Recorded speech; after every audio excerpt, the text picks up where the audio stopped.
Across the UK, online and on DAB. A new kind of talk radio. We'll get you talking.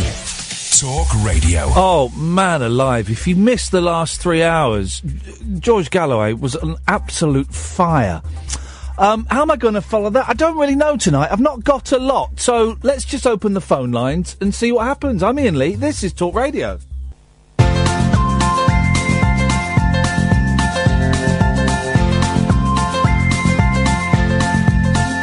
There's a voice that keeps on calling me.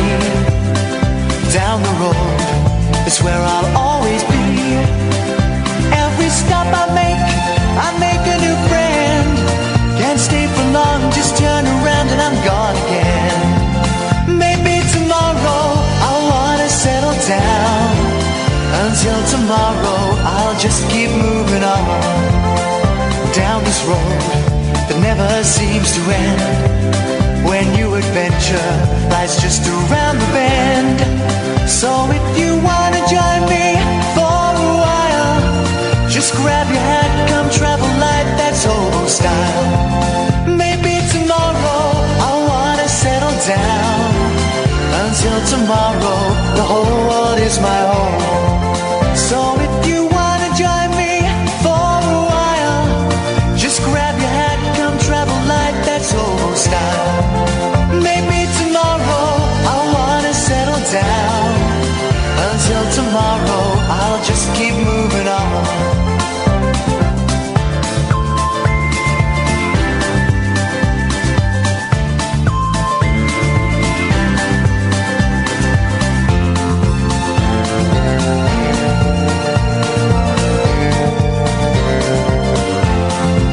Maybe tomorrow I'll wanna settle down. Until tomorrow I'll just keep moving on. There's a world that's waiting to unfold. A brand new tale no one has ever told. We've journeyed far but you know it won't be long. We're almost there and we've paid our fare with a hobo song. Maybe tomorrow I'll wanna settle down. Until tomorrow I'll just keep moving on. So if you wanna join me for a while, just grab your hat and travel like that's old style. Maybe tomorrow I'll find what I call home. Until tomorrow, you know I'm free to roam. Good evening, dear listener. This is Iain Lee. This is Talk Radio. I'll be honest, I've got... now, for me to say I've got nothing is... well, it's true. I have nothing for you this evening. I've looked through the papers. I've got like half a dozen stories from the papers. But surprisingly, they're all about Donald Trump. They're all about Donald Trump. So, here's the thing, right? I am aware that Donald Trump... Is he dead yet? No. Okay. He's still the 45th President of the United States. If that changes in the next 3 hours, we will, of course, let you know. I am aware that Donald Trump being sworn in is the biggest news story around today. Okay? I'm aware of that. And part of me feel... 0344 499 1000, by the way. Part of me feels we should acknowledge that. But part of me thinks, well, there isn't really anything more to say. Did you hear Sam Delaney and Charlie Wolf earlier on? Wasn't that good? I was listening to that driving in. I couldn't believe it. Charlie Wolf. I didn't think he was still alive.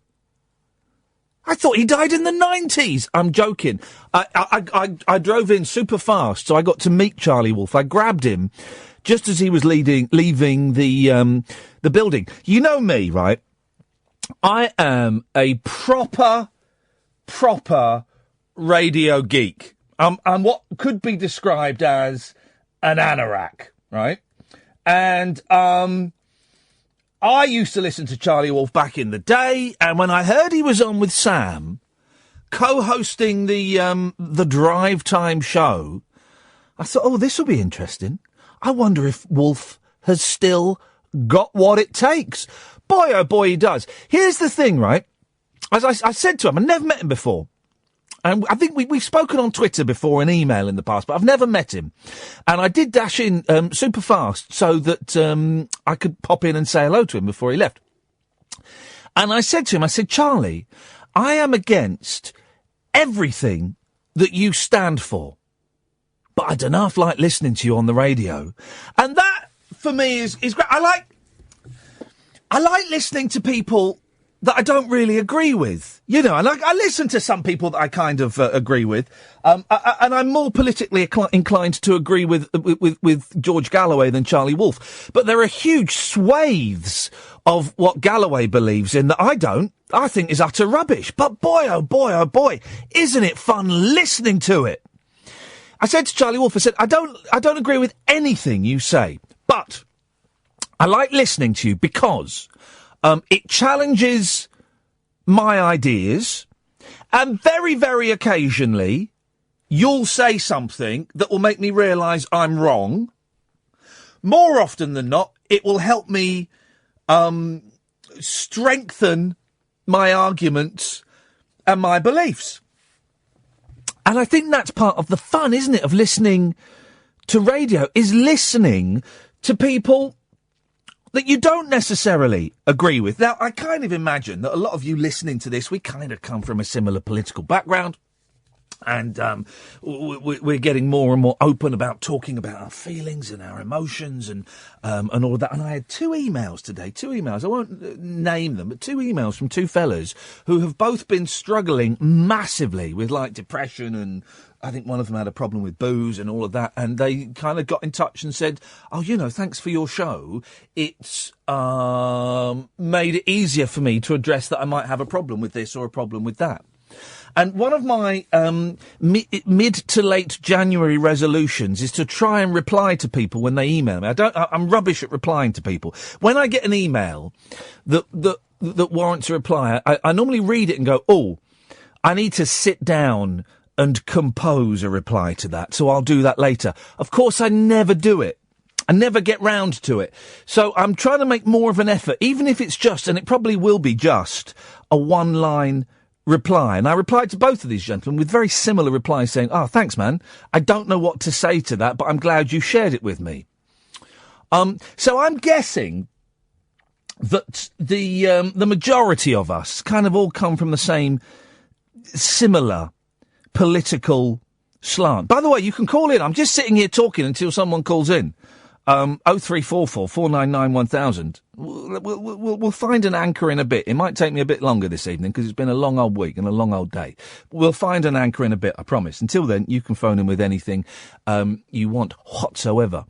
But I do suggest you listen to people that politically you disagree with, because it's good fun to get angry with the radio. I like that. I like shouting at the radio. I like sitting in my car going, well, this bloke's an idiot. Absolute prune. What's he talking about? What a load of rubbish. I enjoy that. I just, have I played you? I'm going to play you this clip. I may have played you this before. This is a great clip. Right, don't tell him I've played this. I tell you what was embarrassing was when I came in and I introduced myself to Charlie Wolf. And he said, oh, I was listening to you doing an impression of me earlier. I was going, oh, jeez. He said, yeah, I've got it on YouTube. Let me play it to you. And I said, oh, no, Charlie, don't. I can't listen to myself. And he started to find it. And then he got distracted by Sam Delaney and stopped finding it. But I imagine the impression was not very polite. Listen to this. This is Charlie Wolf years and years ago, right? When he was a music DJ. And he was on an Irish radio station. And fair play to him. He wasn't feeling very well, but he rocked up to do the show anyway. This is one of my favourite bits of radio. Listen to this. Let me see. Where are we here? Excuse me. A friendly soccer match between the Czech Republic and Yugoslavia was delayed by over half an hour when the when the Yugoslav team.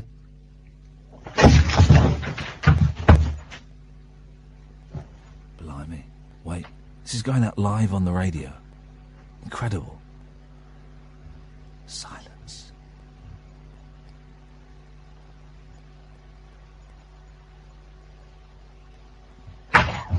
Sorry.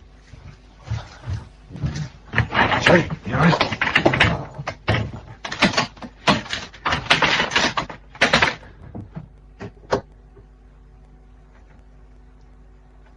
Sorry, folks. Back in a sec. I love that. And apparently, don't worry, the whole show's not going to be dedicated to Charlie Wolf. Don't want to unleash the curse on him. And apparently there's a clip of a TV falling on his head. Has anyone got that? If someone's got that, do let me know. So what I'm trying to say is, I don't have anything more to say about Donald Trump. I'm going to lift the ban on phone calls about Trump, though, because I'm aware it's the biggest news story of the day, and it would be silly for me to turn people away if you feel you have the need and desire to talk about it. I'm suspecting you won't, and I've already had a couple of people on Twitter saying, oh, please, dear God, be a Trump-free haven. I'm going to leave it open on this one occasion, okay? If you want to call in about President Trump, because we can call him that now, you're more than welcome to. 0344 499 1000, okay? You're welcome to. I don't know what we'll say. I mean, what is there to say, really? A lot of guesswork and conjecture about what might happen? I don't know. But I'm going to lift the ban for tonight because it's such a huge story. It would be churlish of me to not allow you to talk about it. I don't have anything to say about it, so I'm not going to drive the show in that direction. I don't actually have a lot to say about anything tonight because it's really been a long old week. So I was kind of thinking, and we've done this before,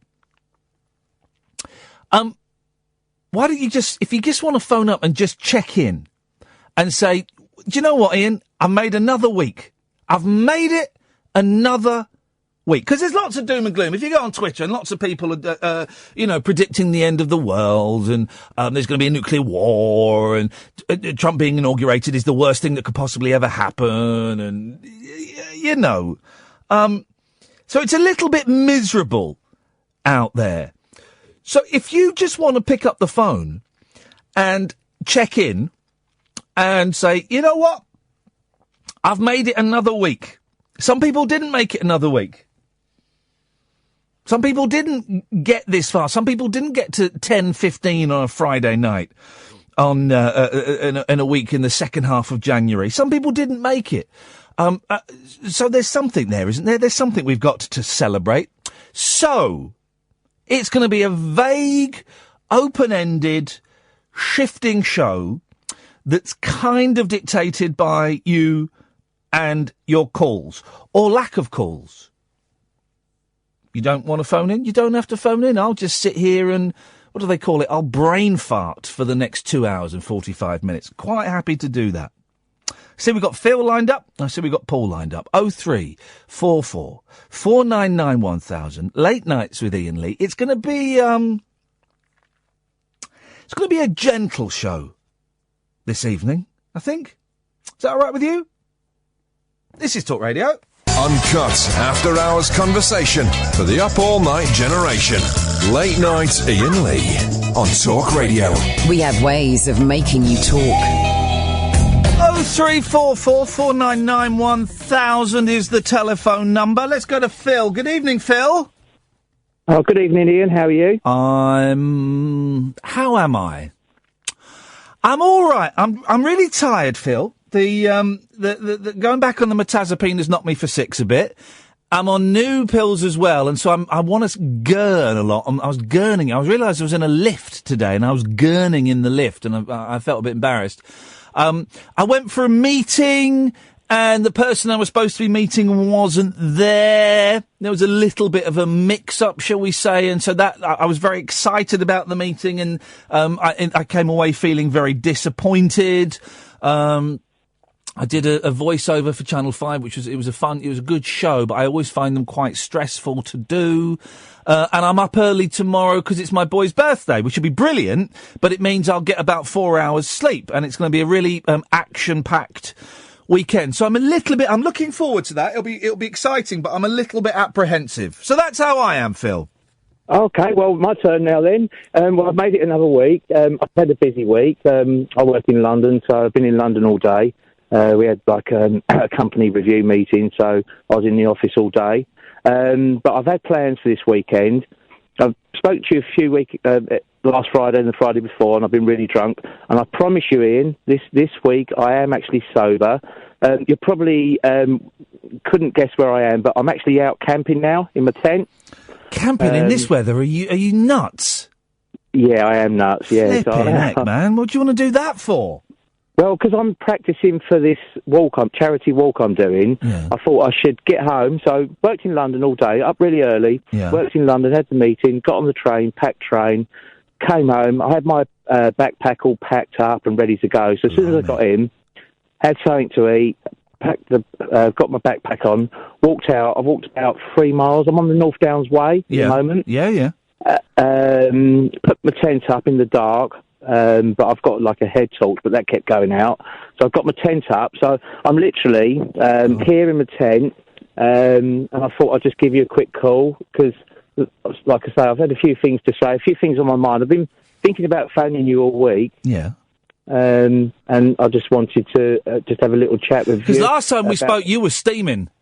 Steaming the first week. Yes. In fact, do you know what? I'm quite pleased the fact that the podcast was named after me. I probably had an influence because that was. Who were you with? Was it Gary you were with? I was with Gary. Yeah. You were steaming, and you've kept phoning us for about an hour and a half. That's it. Yeah. Fun times. Because what happens is every now and again, Ian. Yes. I'll be honest. I've got a cabin down the end of my garden, and a few of my mates come round. We go down there and get a little bit drunk. Yes. But yeah, so I let off a lot of steam, but so sorry if I was really drunk then. But like I said, I'm sober now. I've got a couple of cans of beer in my backpack, so I'll probably have a drink after this. Yeah. But do you know, Ian, I listened to your podcast and there was just a few points I wanted to make. Phil, obviously, make those points. Give up. Yeah, okay. Well, you give me a lot. Obviously, there's things that you say and I pick up. And there's films you talk about. Yes. Sometimes I watch the films. Scroobius Pip. Yes. You turned me on to Scroobius Pip. He's good, isn't he? Excellent. So I follow him. And there was a podcast I was listening to where you said you couldn't sleep. You had trouble sleeping. So I was thinking my turn to sort of recommend something back to you. Oh. Sleep. When I'm out in the tent, there's a podcast I listen to when I can't sleep at night. It's called Sleep With Me. Beg your pardon? It's called Sleep With Me. Right. It's American. And what happens in podcast. that? Sorry? What happens in that? What it is this guy that starts talking and he makes sense, but it's like a rambly. He rambles on and he repeats the first sentence again. And it's interesting, but at the same time, it's boring. It becomes a little bit boring. Yeah. And so you've got something. So I lay there with my headphones on, and it goes on and on. And you I just listen to LBC for that. James O'Brien. No. He's good. No, he is good. Yeah. Well, that wouldn't. I don't know if that would work with me because I'd want to follow it too much. You should try it, but it's called, seriously, Ian, try it. Look it up on iTunes. It's called Sleep With Me. Right. It's this guy called Scooter. I can't listen to something with a guy called Scooter. I think he's probably stoned when he does it. He does really sound like a hippie. Yeah. And it's well worth a go. Okay. So that was something I want to say. Another thing, I was listening to your JFK special. Oh, yeah, it's good, that with Martin Fitzgerald from the Ram JFK Club. Yeah. Yeah, and I couldn't help it, and everyone was saying, oh, why they open the umbrella in the daytime with the sunshine? Yeah. Well, the first thing I thought of was, I go to, like, hot countries like you do. I know you go to Greece and that in the summer. So you have an umbrella to keep the sun off you? Well, no, you have like a parasol. But the guy said that he had the umbrella because he was heckling. That was his way of heckling JFK. Yeah, I know. You said that, but they wasn't sure why. Yeah, you wouldn't have a black. You wouldn't have a black umbrella in the sun, Phil. Probably not. No, you want something light. You want something light. Just get this. You'd cook in a black umbrella. Probably, yeah. I didn't think of that. I hate umbrellas, and I really think that we need to introduce like a driving test. If you're going to drive a car, you have to do a driving test, right? If you're going to walk down the street with an umbrella, especially a huge umbrella, then you need to do an umbrella test. Because when the few occasions I use an umbrella, I am really conscious of the people in front of me, to the side of me and behind me. And I'm doing like a little dance. I'm lifting it up, I'm moving it to the side, I'm moving it to the other side, so that I don't bump people on the head. But you get these people, they just plough straight through with their umbrella. I know. Same with backpacks. Some fella smacked me in the face today with a backpack. I hope it weren't me, but... Well, maybe not. Okay, no, nice one, Ian. Just one more thing. When I get off, obviously I'm doing this walk. Yes. I'll put a picture on, not Facebook, on Twitter. Yeah. I don't use Twitter much. And so everyone can have a look at the picture of me in the tent with the dog. Huh? So hopefully you can retweet that. No, can't do that, I'm afraid. There you go. I can't. I tell you why.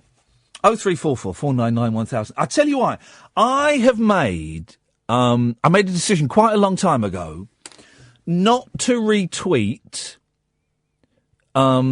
missing people or charity people. I'm doing a sponsored bike ride for I don't retweet them. Very, very, very, very, very occasionally, I might do, if it kind of... Oh, comes a cup of tea. Thank you, Ed. I might do. If it's someone I sort of know a bit, I might do. Or if it's a charity that's particularly close to me, I might do. But most times I don't. And I'll tell you for why, right? I have several reasons for this. And I think I'm quite comfortable with this reasoning. First of all, if I do it for one, I've kind of got to do it for everyone, right?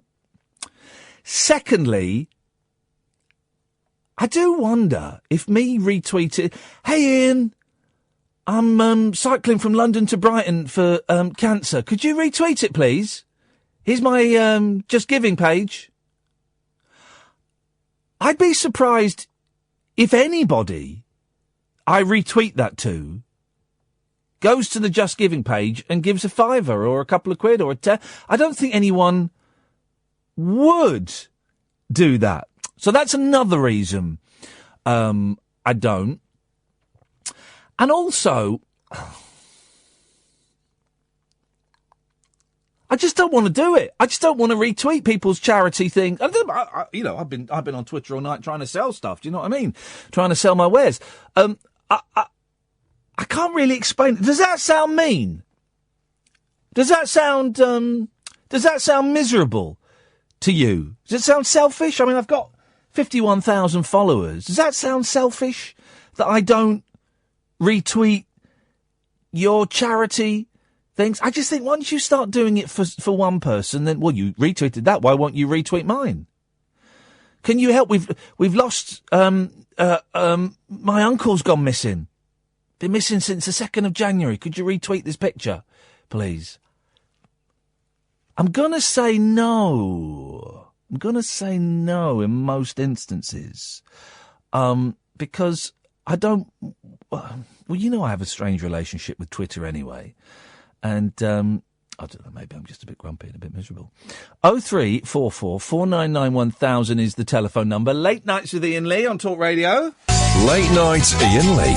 Unfiltered night talk with the original king of unconventional conversation on Talk Radio. We have ways of making you talk. Thank you, Father Hank McDogegg, for tweeting me a story from The Guardian, so it's legit. Get rid of that music and answer that phone. Get rid of that, silly. About... What do you remember, Mr. Ethical? Do you remember Mr. Ethical, who was on the show? and was talking about how HSBC was... Well, there was some form of corruption. Whistleblower wins 13-year campaign against HSBC. He's only gone and won. He's only gone and won. Thousands of customers will be compensated for excessive credit card charges thanks to dogged efforts of 59-year-old Nicholas Wilson. Mr. Ethical. Do you remember? A lone whistleblower has won... When did this come out? Has this come out? Today.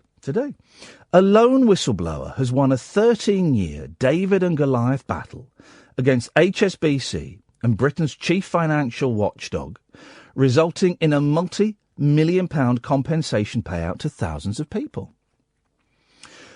The Financial Conduct Authority had voluntarily agreed to set up a £4 million compensation scheme for people who lost out financially as a result of having to pay unreasonable debt collection charges. The money will be shared between around 6,700 people. The announcement represents a victory for 59-year-old Nicholas Wilson, who's devoted years to pursuing the issue. Wilson said that in 2003, he told the HFC that what it was doing was illegal and that as a result of the ongoing campaign, he'd subsequently lost everything. He's unemployed and last month was facing repossession proceedings. Not quite happy with the end result. Do you want to send him a message, see if he wants to come on and talk about it? I think I'm blocked by him. I imagine he won't, Kath, but do you want to send him a little tweet, see if he wants to come on and talk about it?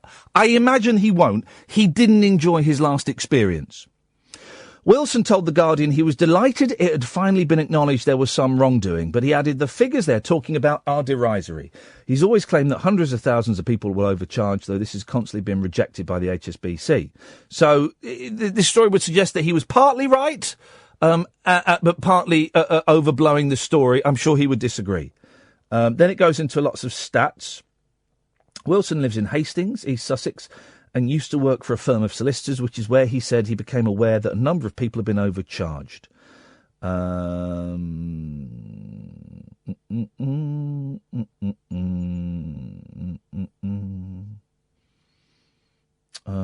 and then it goes into lots of stats and things like that. Well, congratulations, Mr. Ethical. I don't think it negates the conversation that we had by any stretch of the imagination. Catherine's just messaging him on Twitter, which is excellent stuff. Good. Thank you for that. We'll get him on, and if he wants to talk about it and we can congratulate him, then by all means, well done. Well done. 0344 499 1000. Paul, good evening. Ben, you all right? I'm all right, thank you. Paul, what you got for us, boss? I've always wanted to ask you, because I don't even remember how I ended up finding this, and if I'm wrong, it's going to be a really awkward conversation, but I was on YouTube, and I was searching away, and I think your name came up, and a question which sort of ran parallel through a bunch of call-ins for shopping channel networks. And yeah. Go on. I think I know where you're going. Yeah, and the question you would ask, regardless of the topic, was, is it Ghostbusters 2? Yes. I've always wondered, what is that all about? I tell you what it was. I was, I had not long stopped drinking, so I was looking for something to do. I'd split up with a girlfriend of 8 years, and I was living on my own for the first time, and I was bored. I was really bored, and I didn't want to start drinking or doing anything naughty again. So what I used to do is, I was working at LBC at the time. What I used to do in my spare time was I would phone up these gaming channels that were scattered around the television stations at that point, and you'd have to phone. It was £1.50 per phone call, and that didn't guarantee that you'd get on. So you could phone up 40, 50 times before you finally. It was like a random selection thing before you finally got on. I do remember those. Yeah, they've gone now. I know they most of them are gone because one of them got done. One of them was. It was like a list of 10 things, right? And one of them was things you would find in a woman's handbag. And they got a massive fine because some of the things that were included in there were roll plugs, and something else like a spanner or something. I mean, they were really obtuse. Women, I can see that happening, yeah. Yeah, they were really obtuse answers. And I would phone up, and whatever the question was, what would you find in a woman's handbag? I would say, is it Ghostbusters 2? Hang on a second. Adrian says, I think the result mitigates Mr. Ethical's call a little bit. Can't imagine the frustration of a 13-year call. I didn't call him crazy, Adrian. You know I've talked some rubbish sometimes. I didn't call him crazy. You must have been listening to something completely different, as I think you often do. Honestly, Adrian, you really do. This is why I muted you ages ago, months ago, because I didn't call him crazy, mate, for crying out loud. Jeez. Sorry, Paul. Yeah, and I would phone up and go, is it Ghostbusters 2? And it cost me, it was hilarious, and I taped them, and I've lost most of them, and I got a bill for about 750 quid at the end of that quarter, and I stopped doing it. Well, it was money you could have spent on booze, so at least it went somewhere. And you're talking about it 12 years later. Yeah, there you go. You see, it impacted me so much. Well, good. They were funny, man. They were funny. I tried to take it onto like Babe Station and things like that, and I couldn't quite get it to work with the same effect. Yeah, that would be quite difficult. Yeah. Do you think they like jiggle that out in like? Yeah, I used to get them to try and say stuff that was really unsexy, implying that that's what gave me a buzz. Could you say, is it Ghostbusters 2? And it didn't quite. It didn't quite have the same effect. Didn't quite have the same effect. You tried. That's all that matters. Yeah, you got to have a go, Paul. How did you stumble across those then? I'm a bit of a fan. I'm one of those. I've built one of the props from the film and all that kind of malarkey. Oh, what, for Ghostbusters? Yeah. Really? Yeah. Oh, fantastic. I'm glad that you're enthusiastic about it. Literally everyone who sees it goes, oh, look, a proton pack. And I'm like, yeah, I mean, growing up, if I'd have ever walked into a room and there'd have been a full-size replica working proton... Well, you know what I mean, working. Yeah, I know exactly what you mean.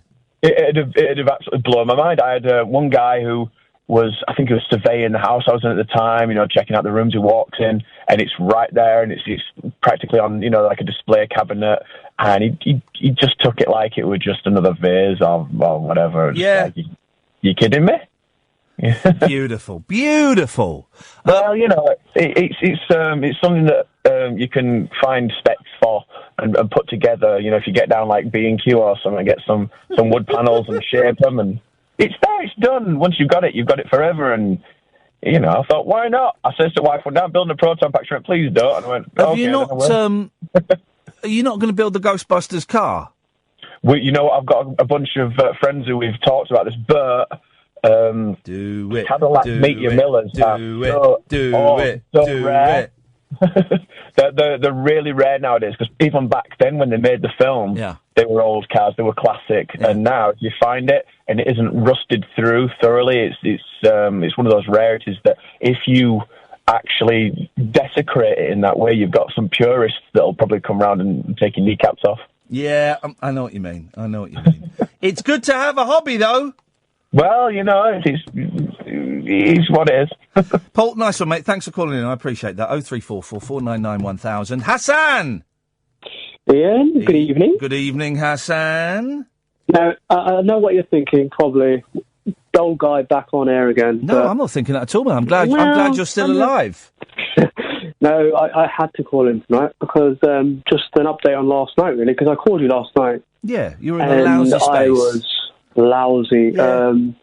I'd never admitted what I'd admit to you, to a brother, to a friend, anyone, not to that extent. And then I thought, well, you come on and speak to Ian, and that's the end of it. But then someone from one of your listeners reached out to me on Twitter and DM'd me, and I just had a tear in my eye. I thought, wow.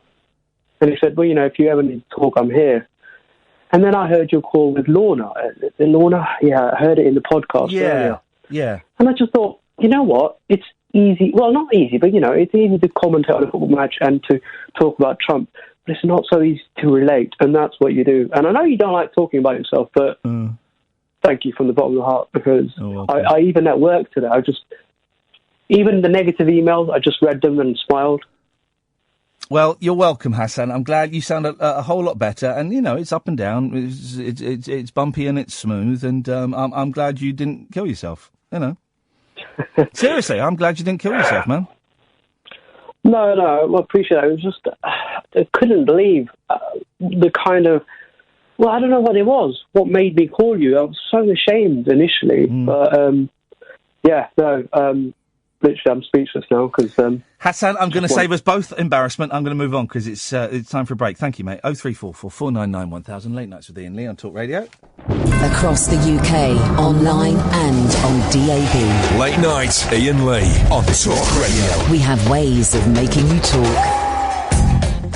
Oh, why? Who's this tweet texting in? Am I blocked or not? Blocked from what, you pudding? What? Is Richard... Well, he's not blocked because I can read his text. What is wrong with these people? It's a weird thing of doing a phone-in show. This is the first time that I've done a phone-in show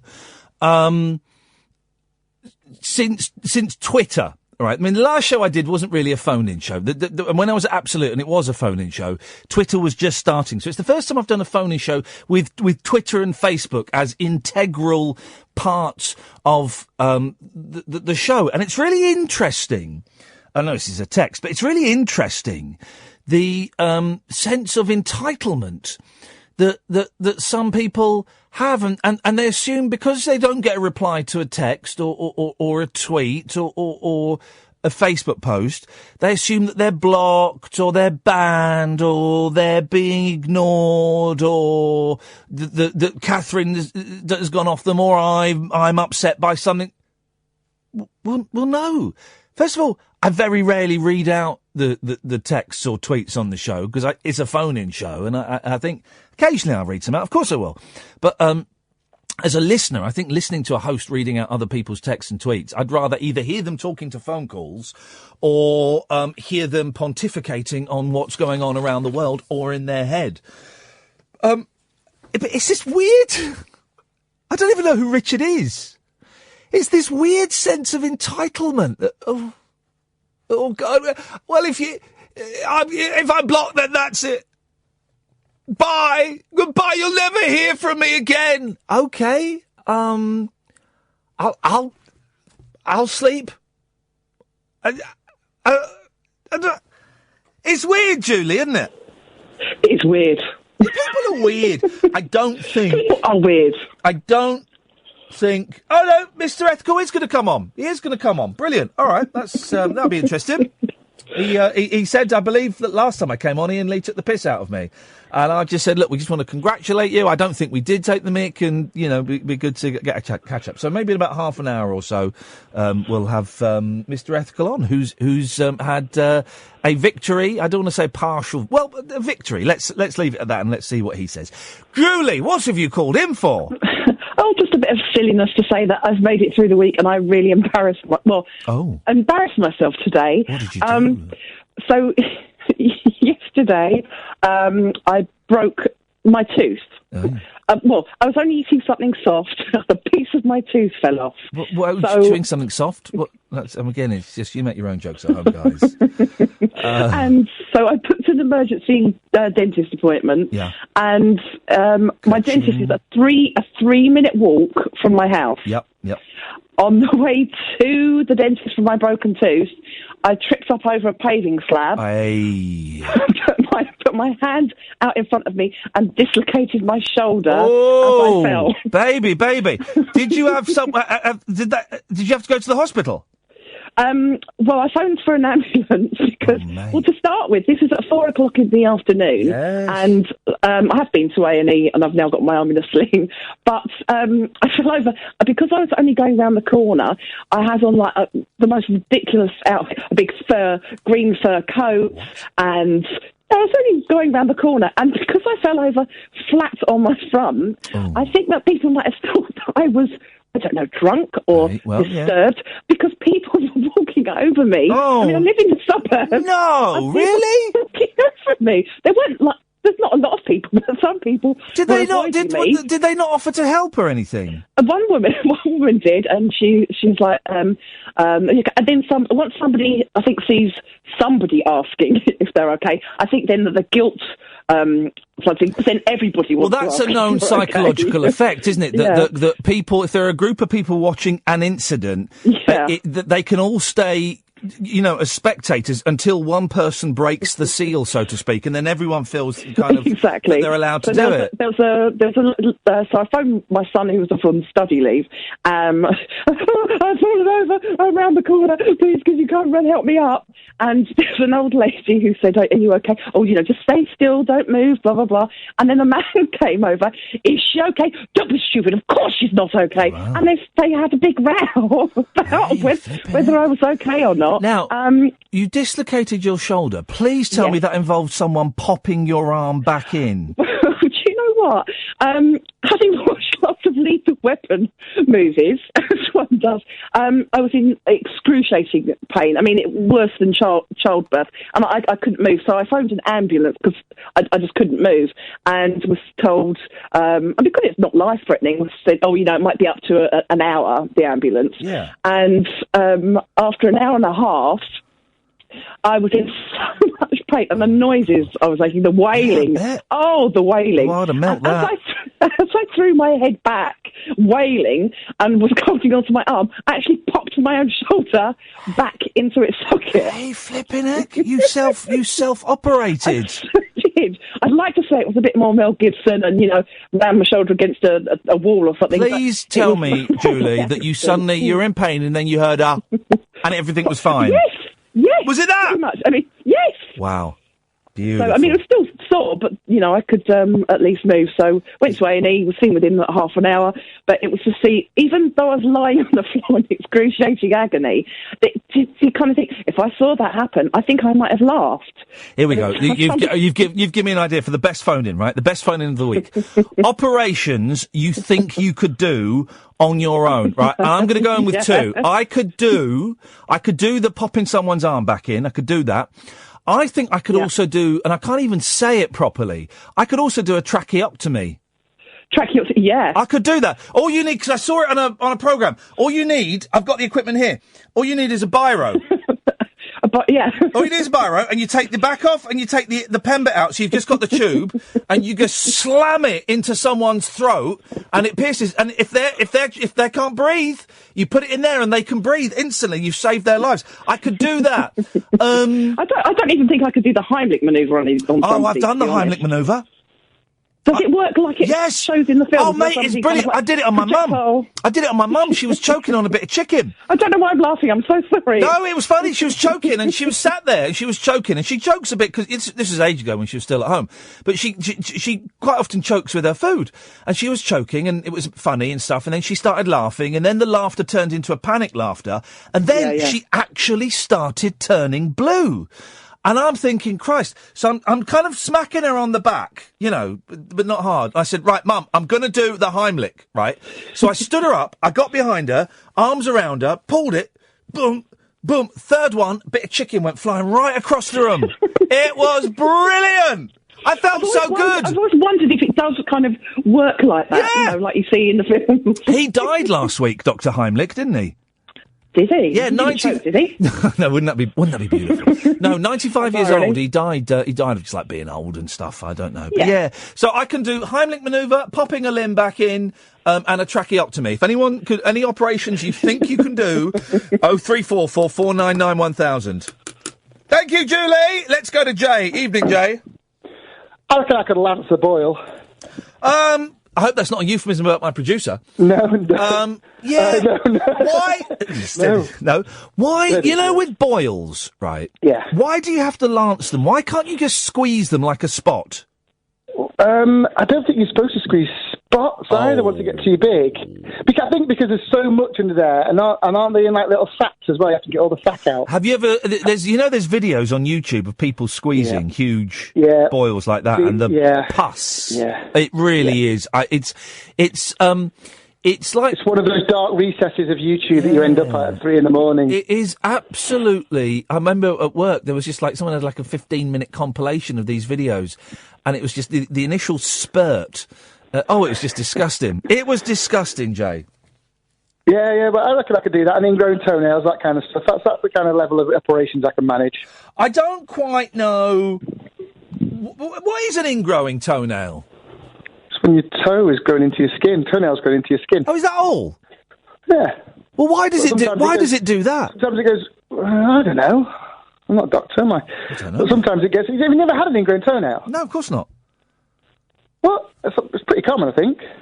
It's like when the edge of your toe just kind of, instead of going straight up, it kind of grows around the side and digs into your skin. Anyway, can I just read you something, Edmund? Look, Jay, this is how nuts people are, right? So Richard, who texted me earlier to see if he was banned, right? Yeah. I sent you some insulting texts, and I would like to send you some more, but don't want to pay for texts that are being blocked. Richard from the Glens. P.S. I sent the text to Catherine, so keep your nose out. Bye-bye. Phone him up, Catherine, put him on. Phone him up, because he's been an idiot. And I want to know what he's talking about before I do block him. Is this related to the... I've only just caught up with the podcast in the last 2 weeks. Yes. Boy, oh boy, have you had some good calls. Oh, man. There's been some... Wow. There's been an emotional roller coaster. Yeah, isn't it just? Isn't it? There's a lot of there's a lot of people in a lot of pain out there. There is, and I wish them all the best. I don't. But the question you asked... Yes, I do. Yes. The question you asked about whether or not you should let people on who weren't listening to the show live. Yes. Have you covered that yesterday? I've not caught up with yesterday's podcast. I think we've kind of agreed that, yes, we should, but we'll treat them with caution. Yeah, okay. Is that what you were going to say? I was going to say, yeah, but also because some people might, like myself, might be phoning up about things from previous days. Oh, yeah, no, and we said that was okay. If you've been, if you're a podcast listener, then that was absolutely fine. It was just the people like Nigel, like Ken, like Caddick, who never actually listen at all and use it as an opportunity. I mean, Ken, stop phoning us now, but use it as an opportunity to come on and do their party piece and then go. That's where I was a little bit uncomfortable.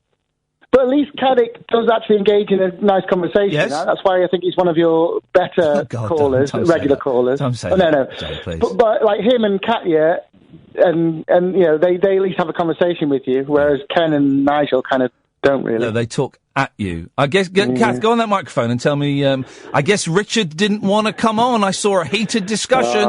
What did he say? Chicken. He didn't say anything. I left him a little message. Oh, really? Saying what? Yeah. Said, first of all, Richard, send as many messages as you like. It's your money. Yeah. Second of all... Text costs 25 pence plus your normal sending charge. I also asked him how he thought I was going to reply to his text messages if he was just texting me. Did he think, really, that I was going to text him back using my number? So I told him it was a plum. Yeah, well done. But I said he was welcome, and now we've registered his name. When he rings up, we'll know it's him. Beautiful. Thank you, Richard. So that's where we got to with that one, Jay. So have you thought about extending that? And because I know you used to not engage so much with Twitter and texts, and it was just a call-in show. So maybe. Well, I did back away from Twitter for a week or so, and then I'm kind of back on it, and I'm going to back away from it again next week. I think what we're going to do next week, Monday, I've decided we're going to do new callers only on Monday because I like those. We've not done that for a while, and I like that. So Monday night, new callers only. And yeah, new and newish or new? New and newish. Yeah. This is my fifth call, I think. So I don't. You'll be out, mate. I think kind of like sort of three or less is newish, but there's a little bit of grey around it. I don't want to be, completely fascist about it. But yeah, I mean, I've stopped doing Periscope as much. We still do it from time to time, and we enjoy the 360 because that's fun. But it has, I would say this year, it has become more of a phone-in show with less, kind of the, less of the other bits and pieces.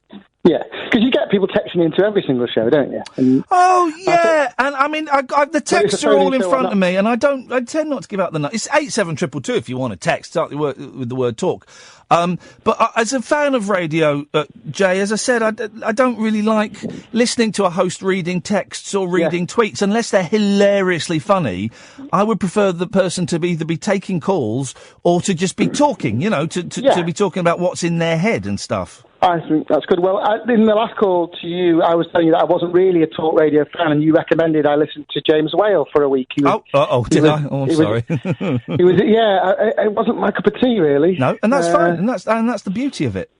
Yeah, and then did you have a little spat with him or something? Oh, I don't want to be rude about him, but he's a knob. He can only do 4 days a week. Imagine that. He can only work 4 days a week. Then he's got to have a little lie down because he's so old.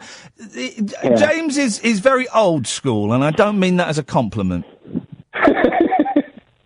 Okay, yeah, that's what I found. I found it very similar to all of the things that I'd not really listened to before, but had in the background. And one of those, and it's never engaged me, that kind of talk radio. Really, I've never really listened to commercial radio before. I was always BBC and music, but you know, you've got me listening to talk radio. Jay, I'm glad you're listening, mate. I've got to move on. 0344 499 1000. Can someone? I know the aircon is broken, but can someone come in and pretend to fiddle with the aircon so that at least psychologically, maybe it'll work as a placebo, and I will believe on some level it's getting cooler in here because boy, oh boy, oh boy, oh boy, it's smelling very, very fresh. Eben and Craig, you'll be up after the news. We've only had one woman caller this evening. Can we do something about that, please, dear listener? 0344 499 1000. Hopefully we'll have an update with Mr. Ethical. Late Nights with Iain Lee on Talk Radio. Talk Radio. Coming up after the news, we'll speak to Mr. Ethical, who's had a partial success in his campaign that he's been raging. I don't quite know what the word will be. Late Nights with Iain Lee on Talk Radio. Across the UK, online and on DAB. Take a far-out trip into the twilight zone of late-night radio with Iain Unmissable late-night radio with the original king of unconventional conversation. Make contact with Iain Lee. Late Night Iain Lee on Talk Radio. We have ways of making you talk. Evening, dear listener. It's going to be one of those shows where we just kind of bump along and see where we get to. An hour down already, 2 more to go. I have very little to say. I'm trying to avoid... I've lifted the ban on talking about Trump. We normally have a ban. But because it's the big story of the day, it would be churlish to keep that ban in place. So I have nothing to say about Donald Trump. But I am going to lift the ban. So if you have something you want to get off your chest that you've not been able to with Charlie and Sam or with George or on other radio stations, then you'd be more than welcome to this evening. Okay? I don't know what there is to say about Donald Trump, but if you want to, the ban is lifted. 0344 499 1000. I kind of thought it would just be nicer if, it's been a long old week, hasn't it? It's been a long week. It's been a tough week. I'm tired. I'm kind of jittery with medications being changed. I'm gurning a lot, taking great pleasure in stretching my face. It's very satisfying. And we've had some tough old calls this week, haven't we? And I know lots of you are still thinking about Lorna and hoping that she's okay, as I do. I have no knowledge of what happened since her call. So I thought we'd just this evening just check in and if you want to just phone up and say, I made it. I made it to the end of another week. That's good enough for me tonight. It's good enough. We'll have a nice gentle show. There'll be lots of other angry shows on at the moment. 0344 499 1000. Now, about, gosh, I don't know how long ago, 6 months ago, something like that. Maybe even a bit longer. We spoke to a gentleman, who's, known as Mr. Ethical, a guy called, Nicholas Wilson. And some of you will remember it. We talked briefly, about an ongoing campaign that Nicholas had against HSBC. And someone sent me a link that's in it's today's online Guardian. I don't know if it's actually in the newspaper itself as well. Whistleblower wins 13-year campaign against HSBC. Thousands of customers will be compensated for excessive credit card charges thanks to dogged efforts of 59-year-old, oh, hang on a second, Nicholas Wilson, Mr. Ethical. Well, I'm surprised that he said yes, and I'm really glad he said yes. But Nicholas joins me on the line now. Congratulations, Nicholas. Oh, thank you, Iain. When did this is in the Guardian online today. Mm-hmm. When did you realise, when did you find out that you'd been successful? Well, I haven't been successful yet, but the news is today, the day of Trump's inauguration. Sorry, what the news has come out today that... Yeah, it's come out today on the day of Trump's inauguration. What are you suggesting with that? I'm suggesting it might be media manipulation. Listen, Iain, last time you had me on, you just took the piss out of my mental health. Now you want to talk to me because HSBC have agreed to pay million. I mean, £4 million is nonsense. It's actually about 300 or 400 million pounds. What do you actually want to say to me? Well, I wanted to say congratulations on what appears to be a partial victory and ask you where you go from here. I'll tell you where I go from here.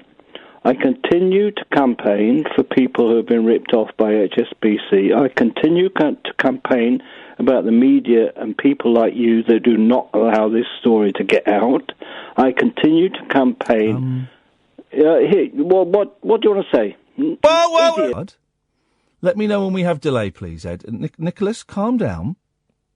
I just took slight umbrage at being lumped in with the media outlets that didn't... We dumped that, didn't we? That aren't allowing this story to be told, because I want this story to be told. I want to congratulate you on a partial victory and see where you go from here. And I'm just keeping your fader down for a minute, Nicholas, just because I've got to let the delay build up, because we had a little... we've got to be very careful with bad language on the radio, as I'm sure you can understand.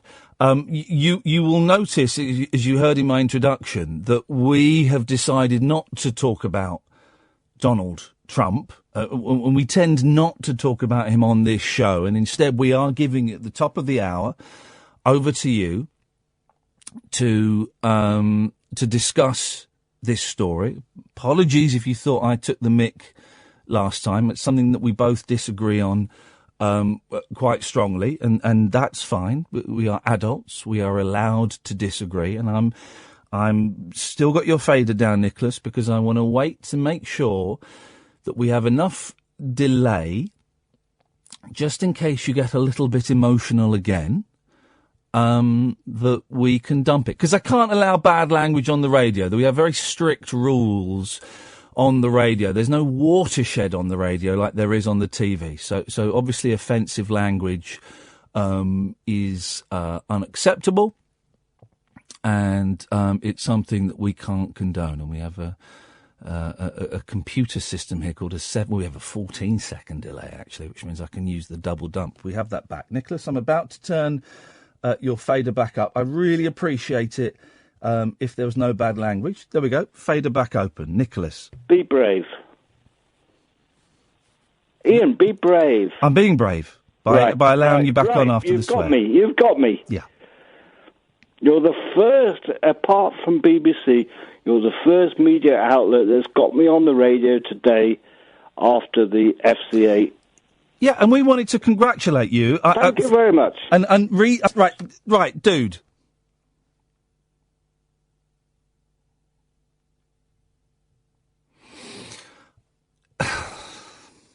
Nicholas, watch your language, dude.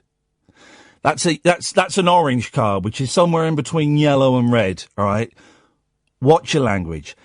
I didn't call you a nutcase. We talked about mental health, which is something that's very, very close to my heart and to my soul and to my head, because I'm nuts, right?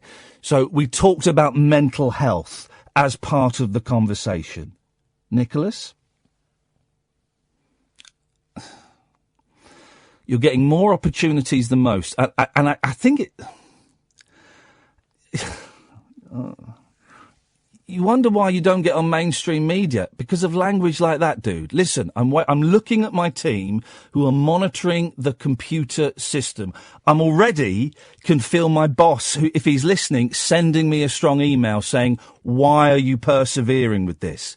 I'm persevering with it, and even my producer is telling me to move on. I'm going to persevere with it one more time, okay? And I am being brave. And I am putting my job on the line, because if a swear word gets out after the number of warnings I've given you, I'm for the chop. Nicholas, your fader is down. I am going to put your fader up. I've got you on here. I'll tell you when it's up, because I want to congratulate you on a partial victory. Having only read the story briefly whilst on air, so I've not been able to digest all of it, I can see it. You consider it a partial victory. And I wondered what your next step was. Your fader is going up now. You're on the air again. My next step. Well, I haven't heard what you've said, so... You would have been able to hear me with the fader down. What? I can repeat it again if you'd like. What was your question? What's my next step? Yes, Nicholas. Well, after 13 years, the HSBC has agreed to repay £4 million to some people. And you think it should be significantly more than that? How are you going to proceed? Yes, £300 to £400 million. How are you going to proceed? I'm going to proceed by continuing my campaign, Ian. And how are you going to do that? What are you going to do next? What do you want me to say? Don't you understand that the people like you... Right, that's it. Bye-bye. Bye-bye. He'll now go on Twitter and send me lots of abuse. You had 3 chances, dude, which is 2 more than I give anyone else, okay? Your main argument there seemed to be... And, boy, when you put that in the podcast, don't forget you got to bleep it. Your main argument seemed to be that the media is not allowing you on to tell your story. You've just had 10 minutes of radio time to tell your story. And each time I put the fader up, you complained that you weren't allowed to tell your story, and you swore. I've got to let you go, Nicholas. Congratulations on a partial victory. I wish you success, and I hope that you take this to a conclusion that you're happy with. Peace and love, man. Peace and love.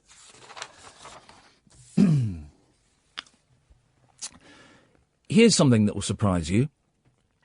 That went worse than I expected. This is Talk Radio. Late night, Iain Lee on Talk Radio. We have ways of making you talk. My last word on the subject, then we'll move on. Mr. Ethical's just tweeted, God knows I tried!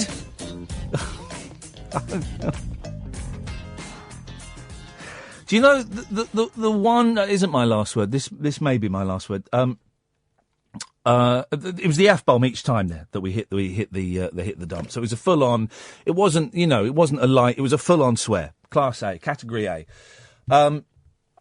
But the one thing I come away from that phone call knowing is that actually I was in the right last time.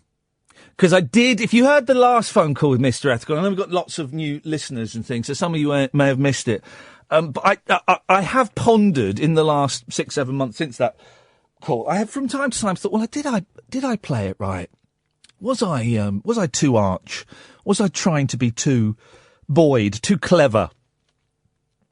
But that call there has just proved that no, I was in the right. And it was funny, before the top of the hour we knew he was coming on, Catherine came in and produced me and said, just play it straight.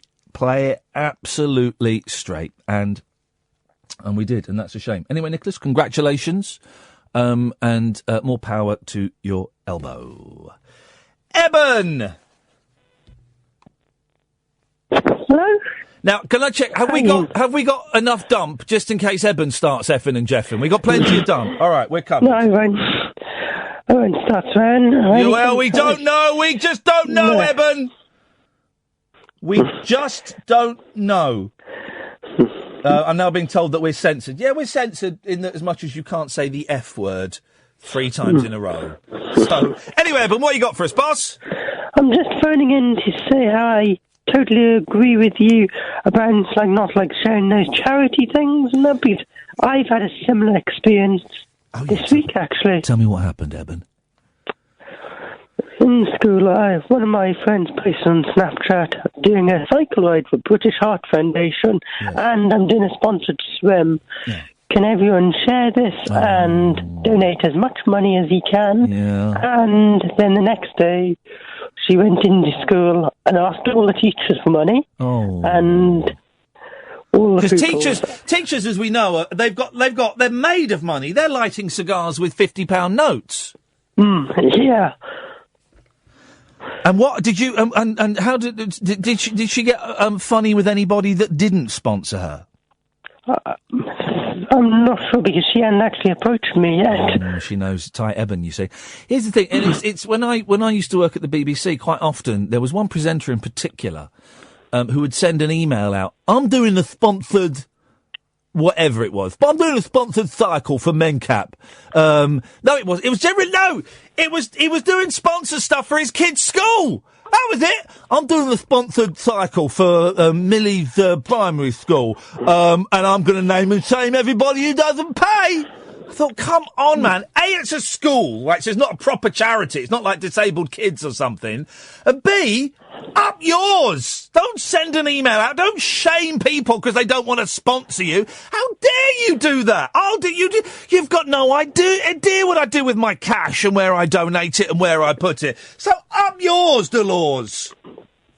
Yeah, and there was a sponsored one which we all had to raise money for, compulsory. Yeah. But I just didn't raise any money because I feel a bit embarrassed asking people for money. Yeah. I just donated money myself. I know what you mean. And my eldest has done a couple of sponsored things at school, and we sponsor him, and his grandparents sponsor him, and I get it because I get why they're doing it. I mean, he's 7, but they're doing it so that they can see about fundraising. They can also, I think the last one they did it for was for a guide dog for the blind. And then after they'd raised all the money, a guide dog came in and they met a guide dog and they got to see how they help blind people and blah.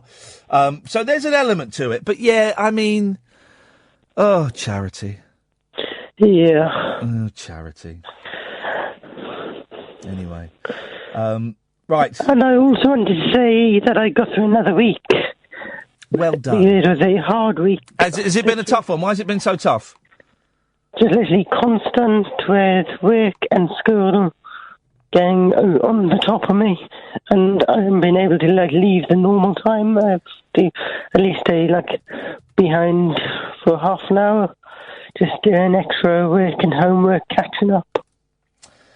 Yeah, I'm so glad I don't have homework and I don't have the possibility of exams and those kind of things. It passes, Eben. You get through that stage, and it's sadly it's something that everyone has to go through. And I'm not necessarily sure that it's if it's right for everyone to have to go through that structured form of schooling. And I've just found out in my maths I'm a topic behind, and we haven't even gone on to the next book in maths, C2, and the exam, there are 12 teaching weeks left.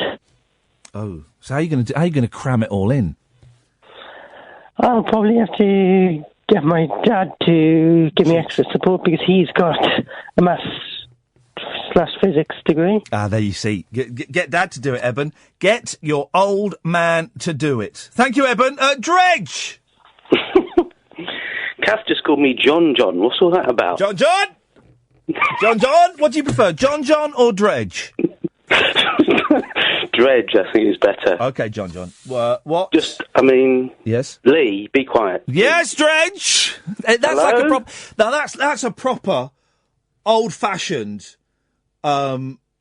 comedy double act stylings by talking and calling each other by their surnames. Well, that's a good point.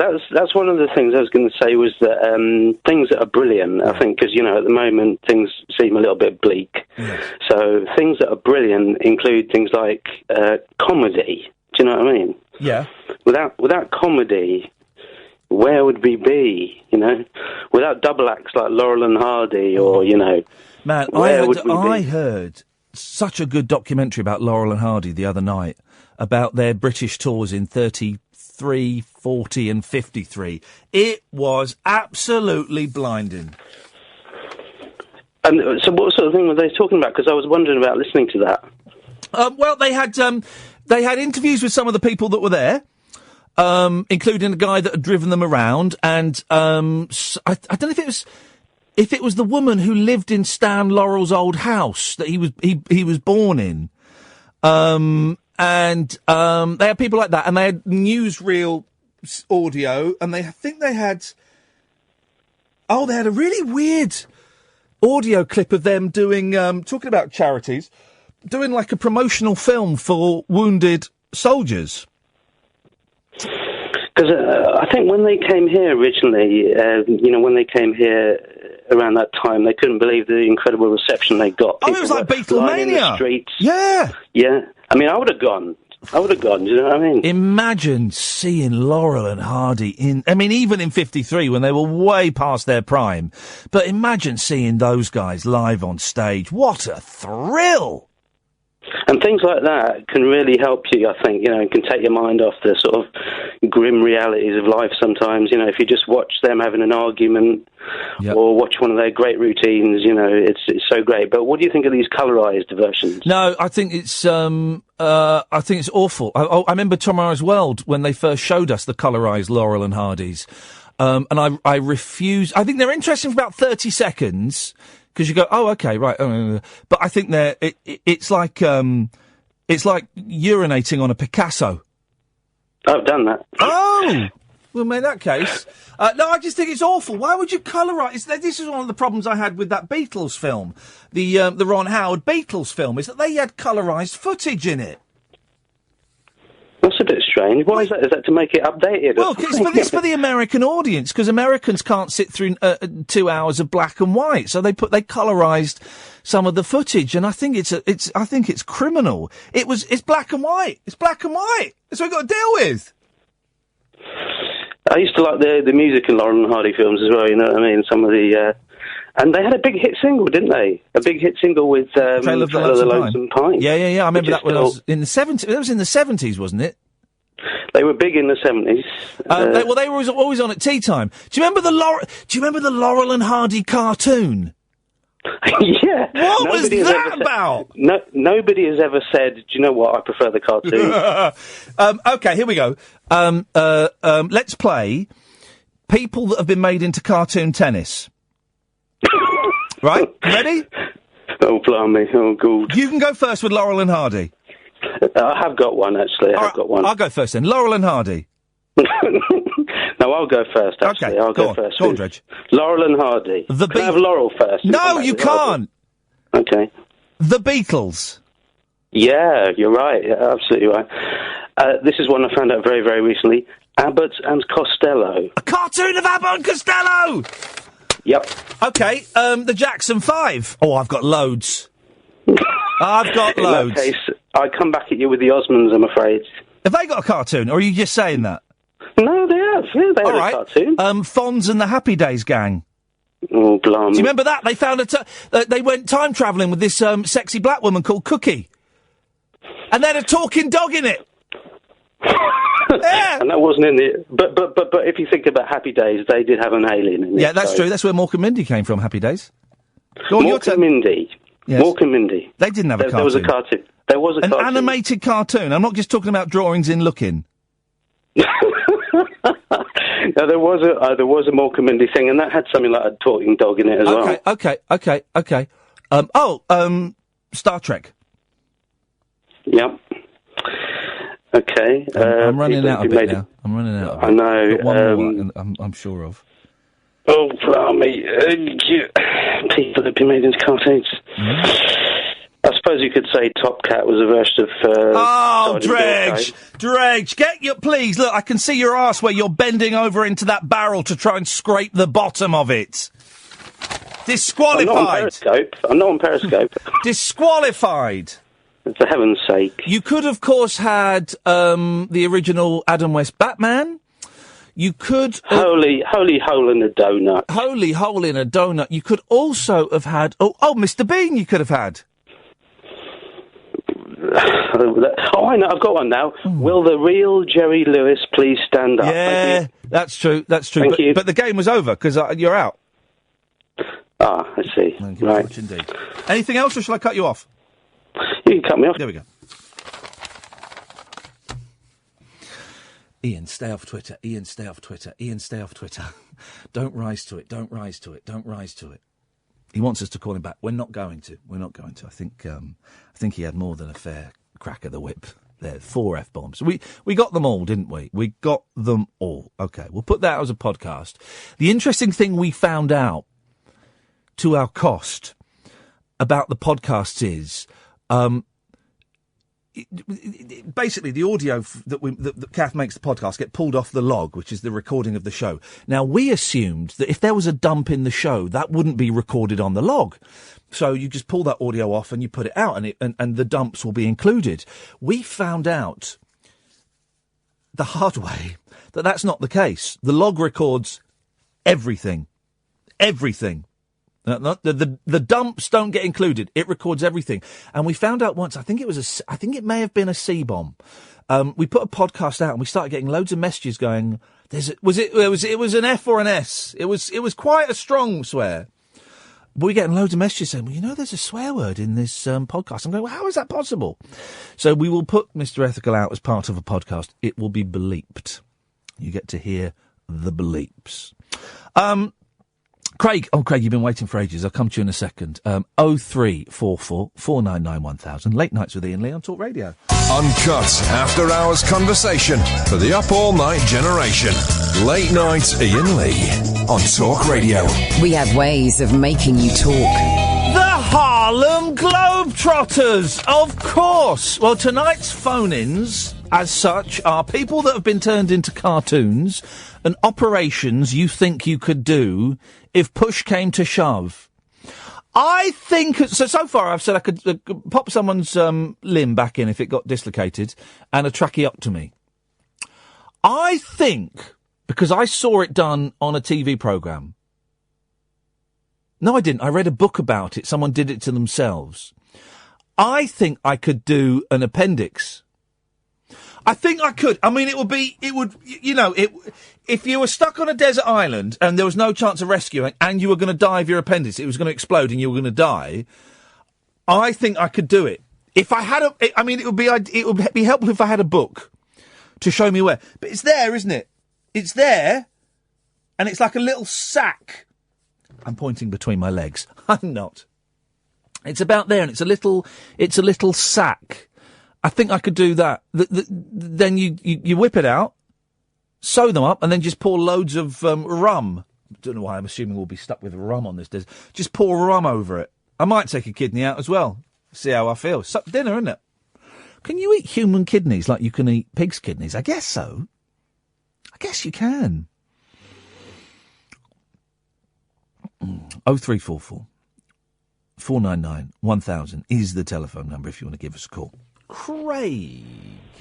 There was a guy in the North Pole who was the doctor for the expedition. He had to take his own appendix out. Yeah, it happened. Well, here we go. There's that, well, there was that, I'm trying not to respond. Don't let me respond to Twitter. Don't let me respond to Twitter. I'm closing my computer because I'm not responding. There's that book, isn't there? 128 Hours. And it's turned into a film. And it's about this guy. I read the book. I didn't watch the film. It's about this guy who goes out sort of rock climbing. Not mountaineering, but rock climbing. And he slips and falls between two rocks. And his arm is wedged in. He can't move his arm out. And he's there for 128 hours. And he's there for so long, his arm starts withering, right? And he's drunk all his wee-wee, and he's done all that stuff, and he's going to die, right? To escape, he cuts his own arm off with a rusty penknife. This is a true story. Absolutely true story. I've not seen the film. He cuts his arm off, and he's only about 2 miles away from the road, right? And it's in the middle of the desert, like Arizona or something. And he runs... He kind of runs towards the road and sees these people, and they see this guy waving his arm about. And I can't remember the end. I don't know if they managed to sew it back on or whether it was... Because the arm was kind of dead because there was no blood getting to it, which made it easier to chop it off. So I don't think they sew it back on. But the thing about reading the book, right, now anyone who's read the book will agree with me. He was such an arrogant little SH1T that the moment he started chopping his arm off, I was cheering. I was thinking, good. So, because everyone said, right, oh, don't go off into the desert on your own. Don't go this route on your own. Don't do this on your own, right? Make sure you've got enough water. And he went off on his own and he didn't have enough water. Cocky little so-and-so. He deserved to lose an arm. Fair enough. I've got more health and safety. Yeah. 10 years ago, I fell off a ladder and dislocated my shoulder. Yeah, beautiful, Craig. That's So I tried to bash it in. It didn't work. I went to the hospital. I'd actually broken the bone, and I was actually doing worse damage than the actual fall. Oh. You need to if you dislocate, you need someone to pull it so that it goes. Oh, I did away. all that against the ladder. I was bashing it. Well, you don't bash it. It's not a case of bashing it, mate. It's a case of pulling it. I thought the guy in what's the kid Mel Gibson. I thought he bashed it against. That's what I watched. No. You got to. Oh, and I could operations you could do. I could happily amputate fingers or toes easily. Yeah. Toes, you can just, if you got a pair of pliers, you can just cut them off. Yeah, if you put tourniquet, then they just go numb, don't they? Yeah, I could do that. Hey, my right thumb has been numb for about 3 months. Should I be worried about that? Can you move it? Does it hurt? I can move. Well, no, it doesn't hurt because it's numb. There's nerve damage then, isn't it? Probably. Yeah. So that'd be all right then. Choking? Nip it off. Could nip it off. Yeah, could. I was choking. Sorry? I was choking, right? Yeah. Best thing to do when you're choking: hold your breath. Stops the choking spasm. Then you can move, and I went to the top of the landing and face down on the stairs, bashed my stomach, and the food came out that way. A lot of your medical procedures involve bashing yourself. Yeah, well, you know. Yeah. If the telly don't work, you give her a smack, don't you? Well, do you know what? When I was doing my voiceover today, the telly went a bit wonky. There's the time code on the bottom that is when I'm supposed to start speaking. Although I don't really use it very often. I get they flash a red light. But the time code went all funny, and I said, "Oh, the TV's gone funny," and instinctively I gave it a couple of smacks. But that doesn't work on modern TVs. That's only for the old the Valve TVs. Yeah, you can have a bit of a wonky dry solder, which you can bash it, and sometimes wonky the solder on circuit boards, it dries out, and you can have a intermittent fault. Oh no! Well, I just don't think you can whack TV. Hey, you know they're going to invent very. I think they've invented it, and it's coming out soon. TVs that are the thickness of like a thin plastic table mat. You know the table mats you got for the kids, right? They're good. Just wipe them down. TVs like that, right? So you can stick them up on the wall with a bit of blue tack. Oh yes, please. And then when you turn it off, they become like see-through. Yeah, because they do windows like that now, don't they? Where you can press a button and the LCD mist the window up for you. Oh, really? Yeah, they got. There was something on the net. The guy goes into the toilet, and when you lock the door, it's a clear glass. And when you lock the door, it all steams up. I would not trust that. Wasn't there a club in London back in the day where the men's toilet was like a mirror, but it was a one-way mirror. And on the other side of the mirror was the girls' toilet, and the girls could see into the men's toilet, but the men only saw a reflection in the mirror. It wasn't. There was something where there was a one-way mirror and there was a camera in there. You're thinking of Chuck Berry. But it wasn't. There was something about it not being illegal or something. You're thinking of Chuck Berry's restaurant. Chuck Berry did that. He put video cameras in the women's toilets. No, I'm sure in the 90s there was, or maybe it was just an urban myth. Hey, has anybody seen that new series on Sky yet? The urban myth thing. They had a Michael Jackson one, and they pulled it because it was a white guy playing Jackson. Oh yeah, they've done one with the singer, haven't they? Bob Dylan. Bob Dylan. That's Eddie Marsan, who I think I've got his name right. Eddie Marsan is one of this country's finest actors, right? He's absolutely brilliant. And I didn't see it. It was him as Bob Dylan. And this wonderful story that is, it's a story of urban myth, so I guess it's not true, where he's going to Dave Stewart's house, but he ends up in the wrong Dave's. I'm here to see Dave.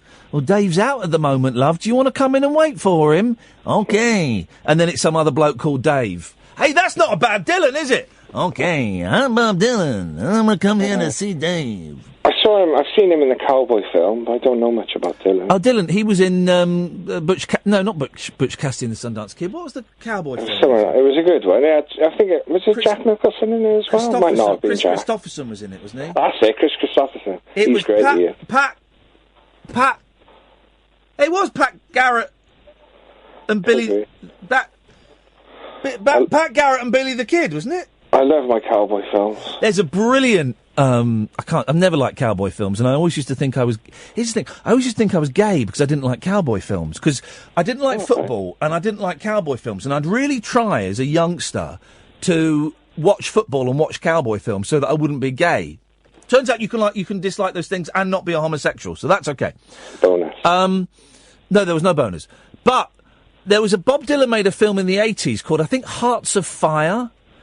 Oh, do you know what? That's what I'm doing this weekend. I'm watching Bob Dylan's 1980s classic Hearts of Fire, where he plays a rock singer. Cool. Yeah, that's what I'm doing. Just finally then, yes? I went through the whole, that Laurel and Hardy box set you had? Yes. I went through all of them. Watched every DVD. Do you want a medal for that? Yeah. Did you replace it? Did you buy it after you were... No, I didn't. Oh, fair enough. You can get about 20 quid now. Yeah, I think I might have emailed you. It's not all of their films in there either. There are more films. Well, you've got a problem with... It's like that with the Pink Panther movies. Because one Pink Panther was made by a different studio. If you buy the box set of Pink Panther, you don't get all the Peter Sellers films because one of them's done by a different studio. But you get one with the older guy in it who replaced Peter Sellers for one film. Yeah, I've done, and the same with the Marx Brothers. You have to buy a couple of collections. Well, they to can get all stick of up their arse. Craig, I'm getting bored now, so I'm going to cut you off. There we go. 0344 499 1000. Late Nights with Iain Lee on Talk Radio. Late Night Iain Lee. Unfiltered night talk with the original king of unconventional conversation on Talk Radio. We have ways of making you talk. Pablo. Hip, hip, hip. Hip, hip, hip, Pablo. How do? Yeah. No. Oh, that's nothing to do with my arrival. No. What's going on? Okay. Yeah, I was reminded when you're talking about Ghostbusters, I used to have a recurring dream. Oh, Ghostbusters! There's another one for cartoon tennis. Oh, cartoon, yeah, real Ghostbusters. Yep. Or the original, because I had to call it the real Ghostbusters because of the TV series, and I think they did a film, Ghostbusters, which was then made into a cartoon called Ghostbusters, which had a giant monkey and a robot. What? In a flying car. I don't remember that. Anyway, what are you calling in for, Pablo? Oh yeah, well, with the Ghostbusters, I used to have a recurring dream as a child because they used to do the best toys, the Ghostbusters toys. And I used to have a recurring dream that my mother or father had bought all of the toys and hid them in the freezer. And I used to wake up eagerly in the morning, run down and check the freezer. And I used to have that as quite a recurring dream as a child. And why, Pablo, if you don't mind me asking, why are you telling me that? I don't know, I hadn't thought about it in years, and when you mentioned Ghostbusters 2 earlier, it just kind of sprung in. Yep. I've also got an indirect president-elect type of thing. My daughter had Indirect president-elect, stand erect for the nation! Bear style. So yeah, my daughter had quite the reaction once he was sworn in. We were sitting there trying to watch it as a family, marking a historic moment. However dire it may be, you look back on in future times, or fortuitous. Got to be positive. But yeah, as soon as he was sworn in, my daughter just looked down in her lap and just started vomiting. Oh well, there you go. You see, it could be prophetic. Yeah, and well, she didn't start speaking in tongues or anything like that afterwards. He'll be all right. You know what? The president, he'll be all right. He'll get something. He'll make some things better, and some things will be a bit worse. He'll be all right. He surrounded himself with a bunch of racist homophobes. I'm sure he'll do well. He'll be all right. He'll be all right. Did you hear Charlie Wolf and Sam Delaney earlier? No, I didn't. Oh, it was good, man. It was good. It was quite interesting. Quite interesting coverage. It was good to hear Charlie Wolf back on Talk Radio. Well, I was watching it on BBC, and I don't know, I blanked the memory, but they've got a correspondent called Candy Kane. Candy Cane? Candy Cane, that's her real name. Candy Cane? I'm not being profane. That's ridiculous. That can't... Yeah, and she looks like she's in her late 40s as well, so, it's not like... and she's British, I think, as well, so it's all... it's boggling. Mind-boggling. Pablo, listen, I'm going to move on. Thank you very much indeed. Let's go to Mark. Evening, Mark. Evening. How you doing, fella? Not too bad. I reckon I could saw my leg off. From where? If push came to shove. Wait, from where? Above or below the knee? Above the knee. Oh, that's a yellow card! Flipping heck, what is going on, everybody? Yellow card. We're very strict on the swears these days. Yellow card. My knees are useless anyway. Yeah, I mean, where would you do it standing up? Because it's going to be hard if you're lying down to get any perch. I suppose on a chair you could do it. But it's a push come to shove situation, so I don't know. Like, what's happened to my leg that I've got to saw it off? I could do it on a chair, actually. It would be helpful if there was someone to hold it for me, so they could hold it. But then if they were holding it, why wouldn't they just saw it off for me? But hang on. Why wouldn't they go and get help? I could do that. Yeah. I think I could. I think we have to assume in all of these scenarios, Mark, that there is no one around who is able to get help. By the way, listen, we're all speaking in terms of fantasy here. If anybody listening has ever performed an operation on themselves, then 03444991000. I am reminded. A lot of my stuff comes from this other show I'm doing, this voiceover for this Laugh Out Loud thing on Channel 5. I'm reminded of the voiceover I did last week. I forgot about this. It was Dads. Dads make you laugh out loud, right? And they had... you remember in cartoons and comics in the 70s, Mark, that if you had a wobbly tooth, you're supposed to tie it to a bit of string, tie it to a door handle and slam the door shut and it pulls the tooth out, right? Yeah. And I think some people may actually have done that in real life. Well, the thing at the moment, and there are loads of videos on it on YouTube, right? Tie the tooth to a bit of string. This is Dad's, right? Tie the tooth to a bit of string. Tie the other end of the string to a drone.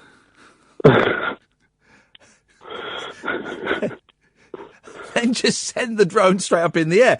There's another one. This kid's dad... He tied this kid's tooth. He was like 7 years old. Tied this kid's tooth to a bit of string. Other end of the string to a rocket. And then fired the rocket up in the air. The third one was this dad who I didn't like. I thought he was a billionaire, right? Yeah. Have a guess what he tied his son's tooth to. A sports car of some description. A helicopter. To an actual helicopter, and the helicopter took off and whipped his tooth out. What an idiot. What an idiot. But the drone one I like. Imagine filming that and... That'll be... Slow-mo. The thing is, people don't... I mean, with my boys, we don't pull the tooth out. We just let it fall out. I mean, they go, when it's close to it, they go a bit crazy and wobble it with their tongue and stuff. We go, oh, no, I've got a tooth coming out. But we don't pull the teeth out anymore. We just let them... happen au naturel. No, there was a joy when I was young of getting a wobbly tooth to the point where I could go and get my dad to pull it out for me. I wonder if I used to look forward to that. I wonder if my boys will let me. We had a guy on when I was at the other place. We had a guy on who was a market trader, I believe, and he was like in his 50s, 60s, and we got him to pull one of his teeth out live on air using a pair of pliers. I mean, his tooth was rotten. It wasn't like, hey, pull your tooth out, mate. It was rotten. He only had about 4 teeth in his head. And this tooth was going, and we had this brilliant reporter, Justin, who was wonderful at persuading people to... did he drink vodka first? Yeah. It was wonderful at persuading people to do quite intimate things on the air. He would get them to do quite personal things with a microphone shoved in their face. And he persuaded this guy to... He said, right, I'll meet you tomorrow and we'll do this. And this guy pulled his tooth out live on air with a pair of pliers. It was incredible. Why is it? We talked about dreams earlier, and other people's dreams, as we know, are very boring. Except, of course, for Martin Luther King. But why is it that anxiety dreams are quite often universal? Well, I wonder if it is universal, or if it's just a Western thing. Your teeth falling out are generally anxiety dreams. Yeah. And I wonder, is it just a Western thing? You know, do African cultures have similar anxiety dreams? Does Japan, for example, have a similar anxiety dream? And B, why the hell is your teeth falling out in your dreams? And I get it quite a lot, you know, wobbly tooth, or I've not got many teeth left, or they're all coming out, and I think, oh no, my teeth. Why is that associated with anxiety? So that's true, isn't it? Because people make money out of selling books explaining dreams, so they must be universal to some degree. Yeah, you're right. There must be some universality in dreams. Because I had one of those dream dictionaries when I was 13, 14 years old, and you look at it up and go, oh, I dreamt about horses. That means someone's going to fall in love with me. And I think most of it was bullshine. But yeah, the teeth falling out, and I used to have dreams as well. And I've only just remembered them recently, where I couldn't walk properly, where my legs were like really heavy, and it was like real effort to walk. And I think part of it was because my mum's legs were knackered and were going. And I think maybe it was a bit of anxiety around that. Sympathy. Yeah, a little sympathetic. What are you up to, Mark? Are you? When's your next movie dropping?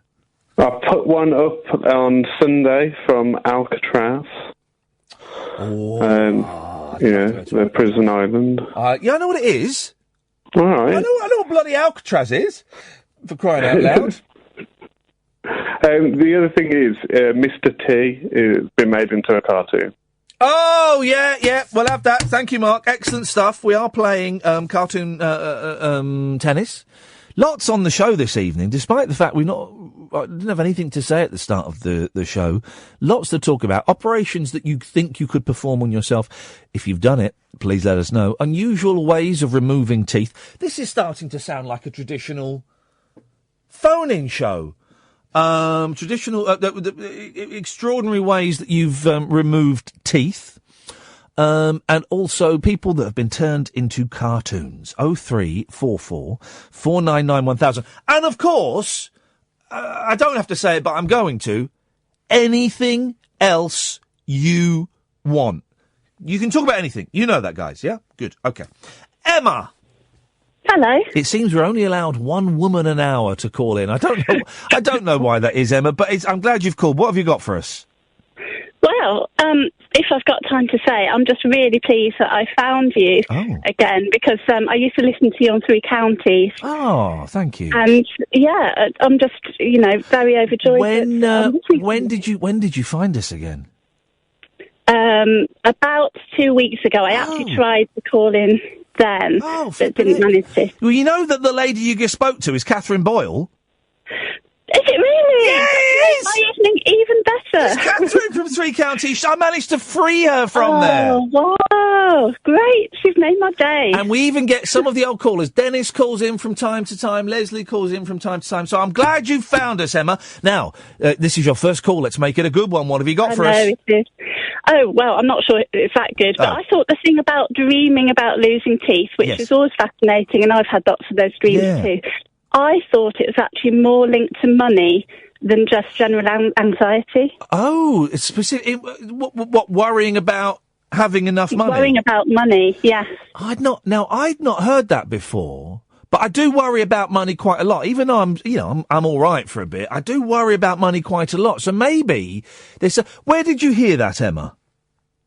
I've got no idea, but I've always been fascinated by dreams, so it's something that's stuck in my mind, and because I used to dream about it as well. Are you one of those people that has like a dream notepad next to you, and when you wake up, you write down your dreams? I wish. Yeah.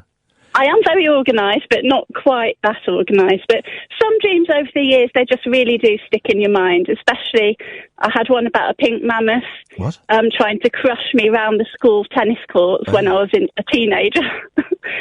Things like that stick in your mind because they're a bit unusual, I think. Have you ever had a lucid dream where you're aware that you're dreaming and you can control it? Love it. Absolutely love it when that happens. And it doesn't happen very often, does it? But when it does, it's the thing. The only problem is the thing I tend to do is go, "Oh, I'm dreaming. I'm going to start flying."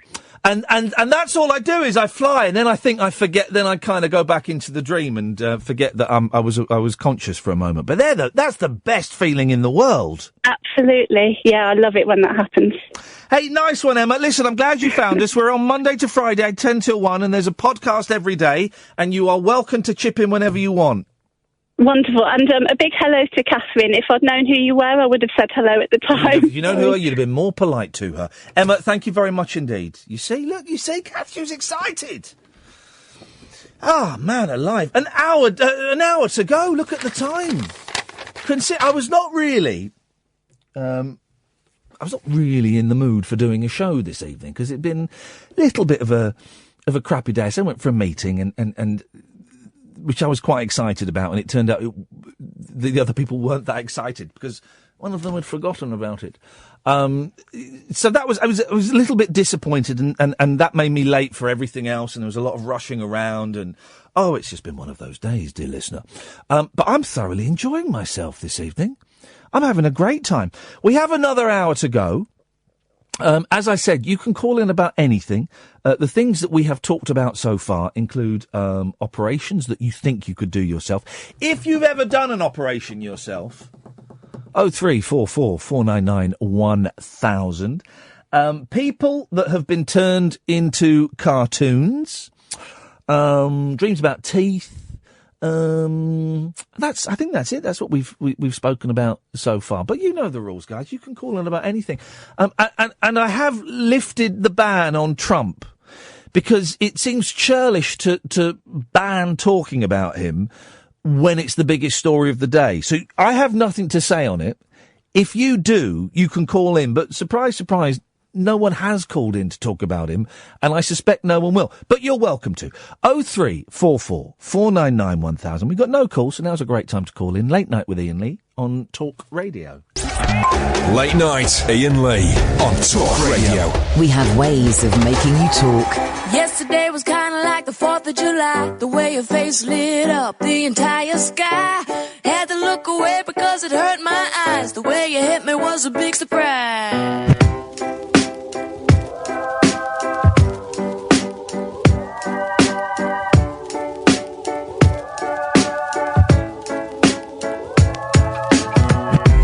Yesterday I really didn't know what to say. I wasn't making any sense, but I felt okay. Ask you if it was my birthday. This kind of thing don't happen every day. Hey, hey, hey. Hey, hey, hey. I didn't think an angel would get in my way. Hey, hey, hey. Hey, hey, hey. I didn't think an angel would get in my way.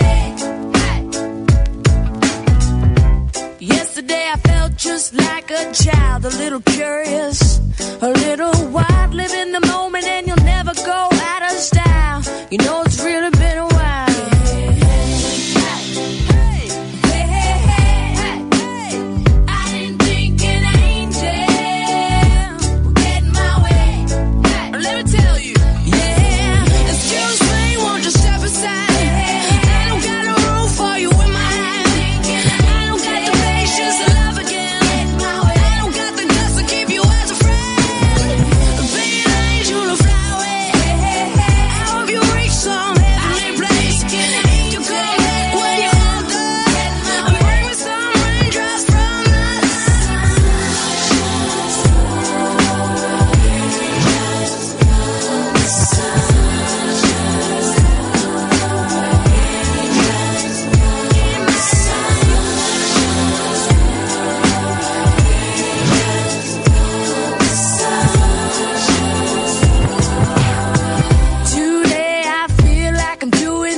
Such a shameful crime. It's been a while since I let you go.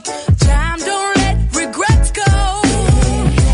Hey, hey, hey, hey. I didn't think an angel would get in my way. No, no, no.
to be the sweary one. Remember that when we played the really sweary one? Are we getting a Beatles tribute band in? Do we chase that up? Because I'd love that. I love it. The other place we had a Beatles cover band in. I love a Beatles tribute band. How cool would that be? They come in for the full 3 hours, and when I get a bit bored, or the calls get a bit dry, or we get a boring call, go, I tell you what, forget that. Can you play Tell Me Why? Tell me why you lie, and why you lied your love. That'd be brilliant. Katia! Hello! Yeah, I'm a bit bored of that, Katia. I tell you what, guys, you can't do the end medley, could you?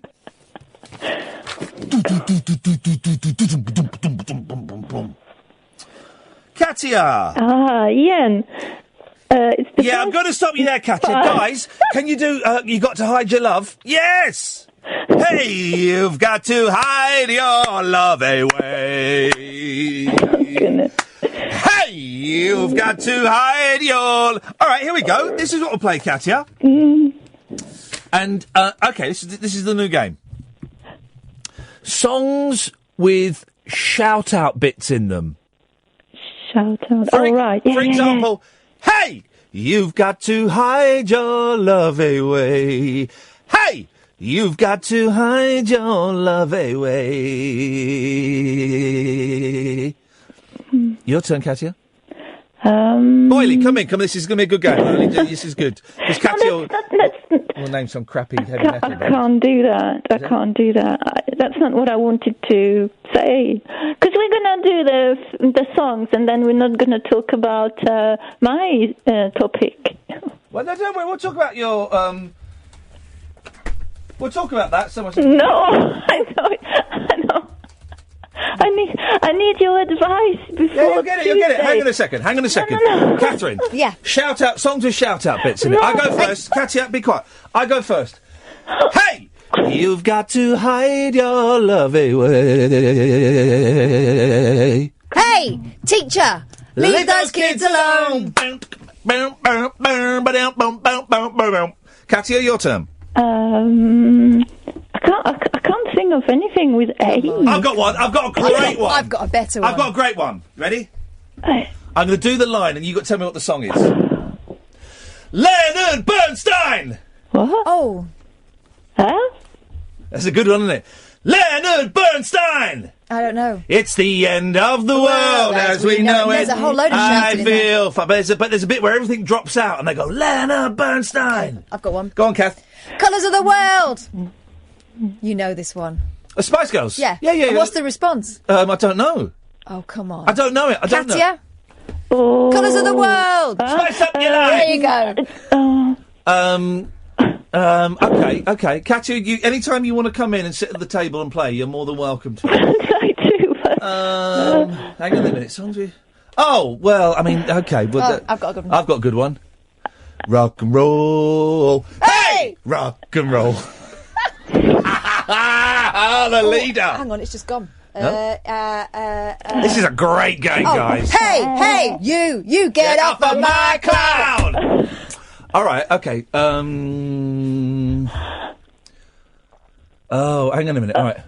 I'm now stuck on glam rock. Yeah. There's a lot of hay in that. Yeah. I'm stuck in the hay. Hey. Your song with the hay, like in the hay. Sorry, Katia? You've got a song that you play very often, and it's like, hey, in the hay, or in the hay. The one I just played? No. The one... No. Kath's got a leaky pen. It's leaked all over me. Yeah, well. What? Hey. That's it. I literally just played it. Yeah. No, it's not a shouty song. Okay. There's no shouting in it. Is it hey? Yeah, it's just saying hey. It's not songs that have got the word hey in. No. It's shouting. There's no shouting in there. You've misunderstood the whole premise. Hang on a second.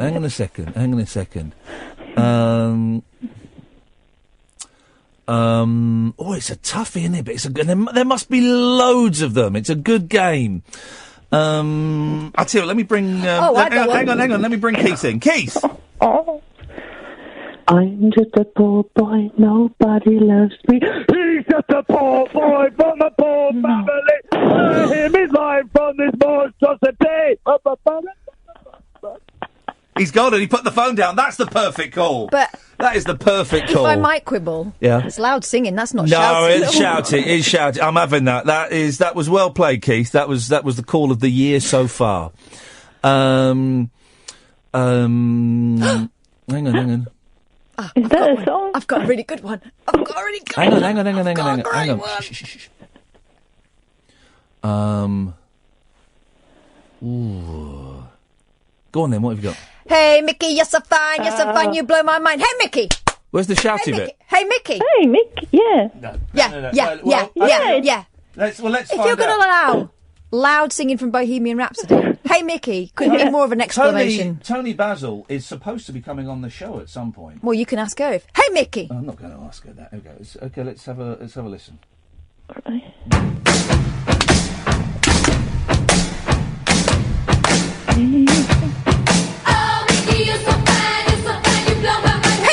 No, that's all at exactly the same level. No, it's not. That is all. Well, don't. It's all join shouting. in. No. It's all at exactly the same level. No. Nice.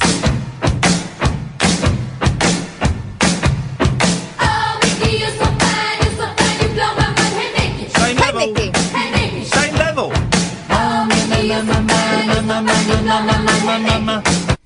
Ma. Hey, Mickey! Ma. No. No, I'm not having that. No. There's got to be an Elvis one. He's got to shout out in an Elvis song, isn't he? I got one. Elvis. You give me fever. Fever! He doesn't he? He goes all... He takes it... You give me fever. Oh, fever! I'm on fire. I love the way you burn. Give me fever. Oh my. Fever! Wow. Isn't that just a crescendo, a sudden one? Well, I mean, he was on drugs, wasn't he? So who knows what was going on? Just in his woke mind. up. Yes, he's a bit grumpy. He was in his pyjamas. It wasn't a jumpsuit. It was a pyjama. He used to sleep in that. In the, A onesie? Yeah, a onesie. He invented the onesie. Did it have a flap in the back? Yeah, of course it did. He wore a nappy towards the end. Oh. Which is sad, actually, isn't it, when you think about it? Aren't we done with the Hey song? No, of course we... Well, first of all, it's not the Hey song. It's just songs with shout-outs in. Okay. Oh, I know. Oh, no, it's just them talk. It's a rap song. It's not actually shouting. What was the DJ Otzi one? I don't know. If only DJ Otzi could call in now. I'm sure that was a... And tell us. Feeling hot. Hey, baby. Hoo! Ha! That is... This is the best game ever. Shouty song. Shouty? See if anyone's going to send us some on Twitter. Let's have a look. No, Helter Skelter by the Beatles doesn't count. Oh yeah, don't forget the shouty bit when Lennon Nimoy can't reach that big finish, so he just says hey at the end. Yeah, that's quite good. The 60s, there would have been a few 60s, like, I'm trying to think, it must have been a Dave Clark 5 song. What about the Immigrant song? The what? The Immigrant song. Hang on, I'll take that one. Hang on a second, I think it's Keith. Keith, you got another one? Yeah, man, I got another one. You're live on air, where you go? Stand back. I'm not going to swear. Stand back. I feel good. Oh. Love it. I thought that was, whoa! There's a man in the back, says everyone attack, and it turned into a ballroom blitz. I've got one. Whoa! Ha! What is it good for? Absolutely nothing. Say it again! Come on, Katya, you've not even done one yet. Did you like... Hang on, Ed's got one. Woohoo! And I'm feeling... No? Oh, no. Is that Blur? Yeah. Katya, did you like my Ballroom Blitz wailing there? It was wonderful. Yeah, could have been a contender. Metal scene. I wanted to... No, hang on, we're not finished, Katya. We're not finished. Come on, Twitter, you're really letting me down this evening. Oh! Go on. Yeah! No, I'm not allowing that. Shout! Yeah, there's lots of Make me wanna shout. Shout now, at the end. No, that's just loud singing. Oh, hang on a minute. That's Bing, just loud. bing, bang, and bang. Sorry? Bing. How does it go? Bing. Bing, bang, and bang. Bing, bang, bang. I think she's speaking her own language. Bing, bang, bang. The Lulu song. The Lulu bang, bang, bong, bing. You know the Lulu song. Binky, Bing, binky, bang. bonky, banky. No, I can't remember. How does it go again? How do the ambulances go in Belgium? Sorry? Pom pom. Pom pom. Pom pom. Pom pom. Katya, listen, thanks for calling in. 0344 499 1000. Late nights with Iain Lee on Talk Radio. Across the UK, online and on DAB. Late night, Iain Lee on Talk Radio. We have ways of making you talk. 0344 499 1000 is the telephone number if you want to give us a call. Roberto is in St Albans. You look like an angel, walk like an angel, talk like an angel, bag of wood. You're the devil in disguise. Oh, you are devil in disguise. Thanks, Rob. Cheers. Bye-bye. Can't allow it, though. No. Good performance, but I can't allow it. That Spanish boyfriend I used to have used to sing that song. Yeah. Except, as usual, he mispronounced it. Oh, you just reminded me of another one. You're the devil with a B. What's the matter, you? Hey! Gotta know respect. Do you know that song? Oh, he was Australian, the fella that did it, so you should know him. What's the matter, you? Hey! Gotta know respect. Hey! What do you think you do? Why are you looking so sad? It's a not so bad. It's a nicer place. Oh, shut up in your face! Number one for like about 8 weeks. What did it keep off the top spot? Was it loads of other songs? No, didn't it keep Vienna? Vienna Ultravox. Good, 'cause boring, miserable song that was. Yeah, but they put a bit more work into it, didn't they? No. Well, he then came out and said that it was a satirical song. It was a good song, that. I remember we had that. I used to like that. No, I'm not knocking that. That was a cracking record. My mum still sings that to the kids when they're whinging. Ah, shut up by your face. Well, that filled 20 minutes. Oh, is it over? Yes, done. Well, because I'm still racking my brains. I think we've done them all now, haven't we? I think we've done them all. 034, no calls left. 0344 499 1000. If you think of any more, here again, isn't it? It's boiling. The aircon is broken, and we're moving buildings soon, so they're not going to try and fix it. They're not going to fix it. If you can think of any shouty songs, dear listener, then do give us a call. 0344 499 1000, or you can call in about other bits and pieces that you fancy. Oh, there's this interesting story in The Sun. There's a few interesting stories, but not many. It's Britain's leading newspaper. It's a good newspaper. It's full of interest. Angler orders tripod from eBay and gets kinky gear, including a ball gag. Now, that is a ball. And he's dressed up in it all for us to We can't see. send that back now, can he? He cannot send that back. Angler Jeff Spencer bought a £6.50 tripod for his fishing rod on eBay. All I'll say is, buy cheap, buy twice. Or get a ball gag. And was left reeling when it arrived with a set of bondage gear. Grandfather of 6, Jeff, found a whip, cuffs for hands and feet, a blindfold collar, rope and ball gag, all in bright red. The 60... here we go. Come on, Jeff. Come on, Did he really? Jeffrey. Or did he Jeffrey. get busted? Come on, Jeffrey. Come on, Mr. Spencer. The 67-year-old then quickly explained to wife Sandra, 75, that the fetish gear had been delivered by mistake. Oh, come on, Jeffrey. Very specific. Man up. Red fetish gear. Straight away, she asked me why I'd ordered it, but I hadn't. Like me, she didn't know what it was all for. We went onto my eBay account to show her my purchases just to prove it. Jeff of Colchester, Essex, said the tripod had been put on the auction website by a seller in the East Midlands, but it had arrived via a depot in Portsmouth. He added, "It was 2 parcels in one box, all taped together. One had the tripod. I was a bit confused and tipped the other out on the table. It was something to see." Jeff called a neighbour who helped explain what the kinky gear was. Oh, shut up. Now, this is far-fetched, isn't it? Sandra said, I was so shocked, but then we had a bit of a giggle, and then he put the ball gag on me and took me roughly... No. No, she did not say that. Bowls Club chairman Jeff now plans to put the items into a Valentine's raffle. He said there is... He can't put the... He's got it in his mouth. He's got it in his mouth, that's unhygienic. Well, you put your antiseptic. A bit of Milton on that. There is no chance I'll be giving it a go, as I don't like pain. But I like to have a bit of a joke and a laugh, and people will be in stitches. He just has one problem now. He explained, I'm not sure what feedback to leave on the seller's site. Oh, I say, won't she? We got some shouty songs. Yes, Henry! Good evening, Iain. You need to sing it.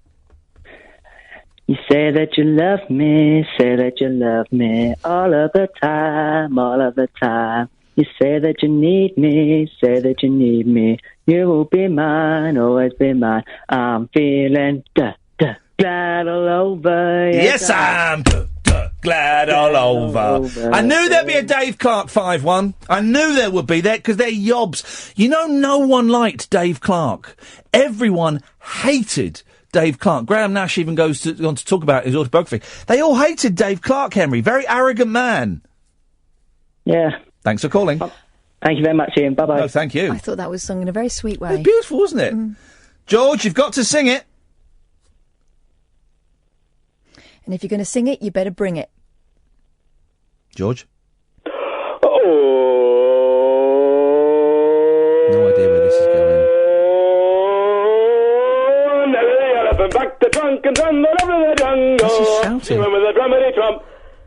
Trump, trump, trump. Oh, topical. Topical. After the jungle, up swim with a trumpety trump. Trump, trump, trump. Yeah, just shouting a song doesn't mean it's a shouty song. It's just shouting there. There's no bit. It's got to be a shout-out bit. Ed's put his headphones on. That means he wants to contribute. He's going to contribute, and then we're going to mark him out of 10. Hey! Na na na na na na. 2. Ho! Turn your mic off. You've embarrassed yourself and your country. The Australians will be disappointed in you. Let's go to Sean. Good evening, Sean. Good evening, Sean. Everybody's doing a brand new dance now. No. You're joking, aren't you, Sean? That's just got a chorus in it. He's put the phone down. He's made a right show of himself. Well, that's a call and response. Everybody's doing a brand. Come on, babe. That's a call and response, but it's not a shout. Hey ho, hey ho. Oh, what's that? Hey ho, hey ho. You know that one? Adamant. Yeah. And it's hi-ho, silver lining. Was Tracy just calling in for that? Oh, sorry, Tracy. Here's another one. Sorry, Trace. Ring the bell. Where's the shouting in Superman? Superman! Oh, yeah, fair play. There's the shouting. Sorry, Tracy, I do apologise. She phoned you. You can just see Ed on the phone go, OK, thanks for calling. Put the phone down. Back to the drawing board. Oh, dear, oh, dear, oh, dear, oh, dear, oh, dear. There's a story they obviously just released this yesterday. Hey, stick you, your mother too, and your dad. Do you remember Daphne and Celeste? I do remember Daphne and Celeste. I don't remember that song. Yeah, shouty. It's a list. They've obviously released a list of all presents that all of the royal family have been given throughout history. Not throughout history. But these are some of the gifts. The Prince of Wales. They've had some right pony stuff, haven't they? The Duchess of Cornwall. Do you remember when Barack Obama gave Gordon Brown some box sets? Do you remember that? Like you can't get them here. He gave him like the West Wing box set. God, you know we get Amazon. And also, but it'll be NTSC. I bet Gordon Brown didn't know how to hack his DVD player so he could play it. Couldn't play American DVDs. Well, I can't play these American DVDs. Oh, where's it from? It's Scotland. Oh. I'm from Scotland. Well, you know. Tom Jones. Well, you know. Just go. I'm Gordon Brown. Hey, I'm Gordon Brown. Yeah, you know. Yeah. Because hang a minute, I can do Gordon Brown. I must be able to. He's got one of those voices. It's got a really boring voice. Brown talking. Oh, Gordon Brown talks dirty. Hang on a second. Oh no, do we need to hear that? Here we go. Yeah, here we go. Gordon Brown talks dirty. Hang on. Careful. Okay.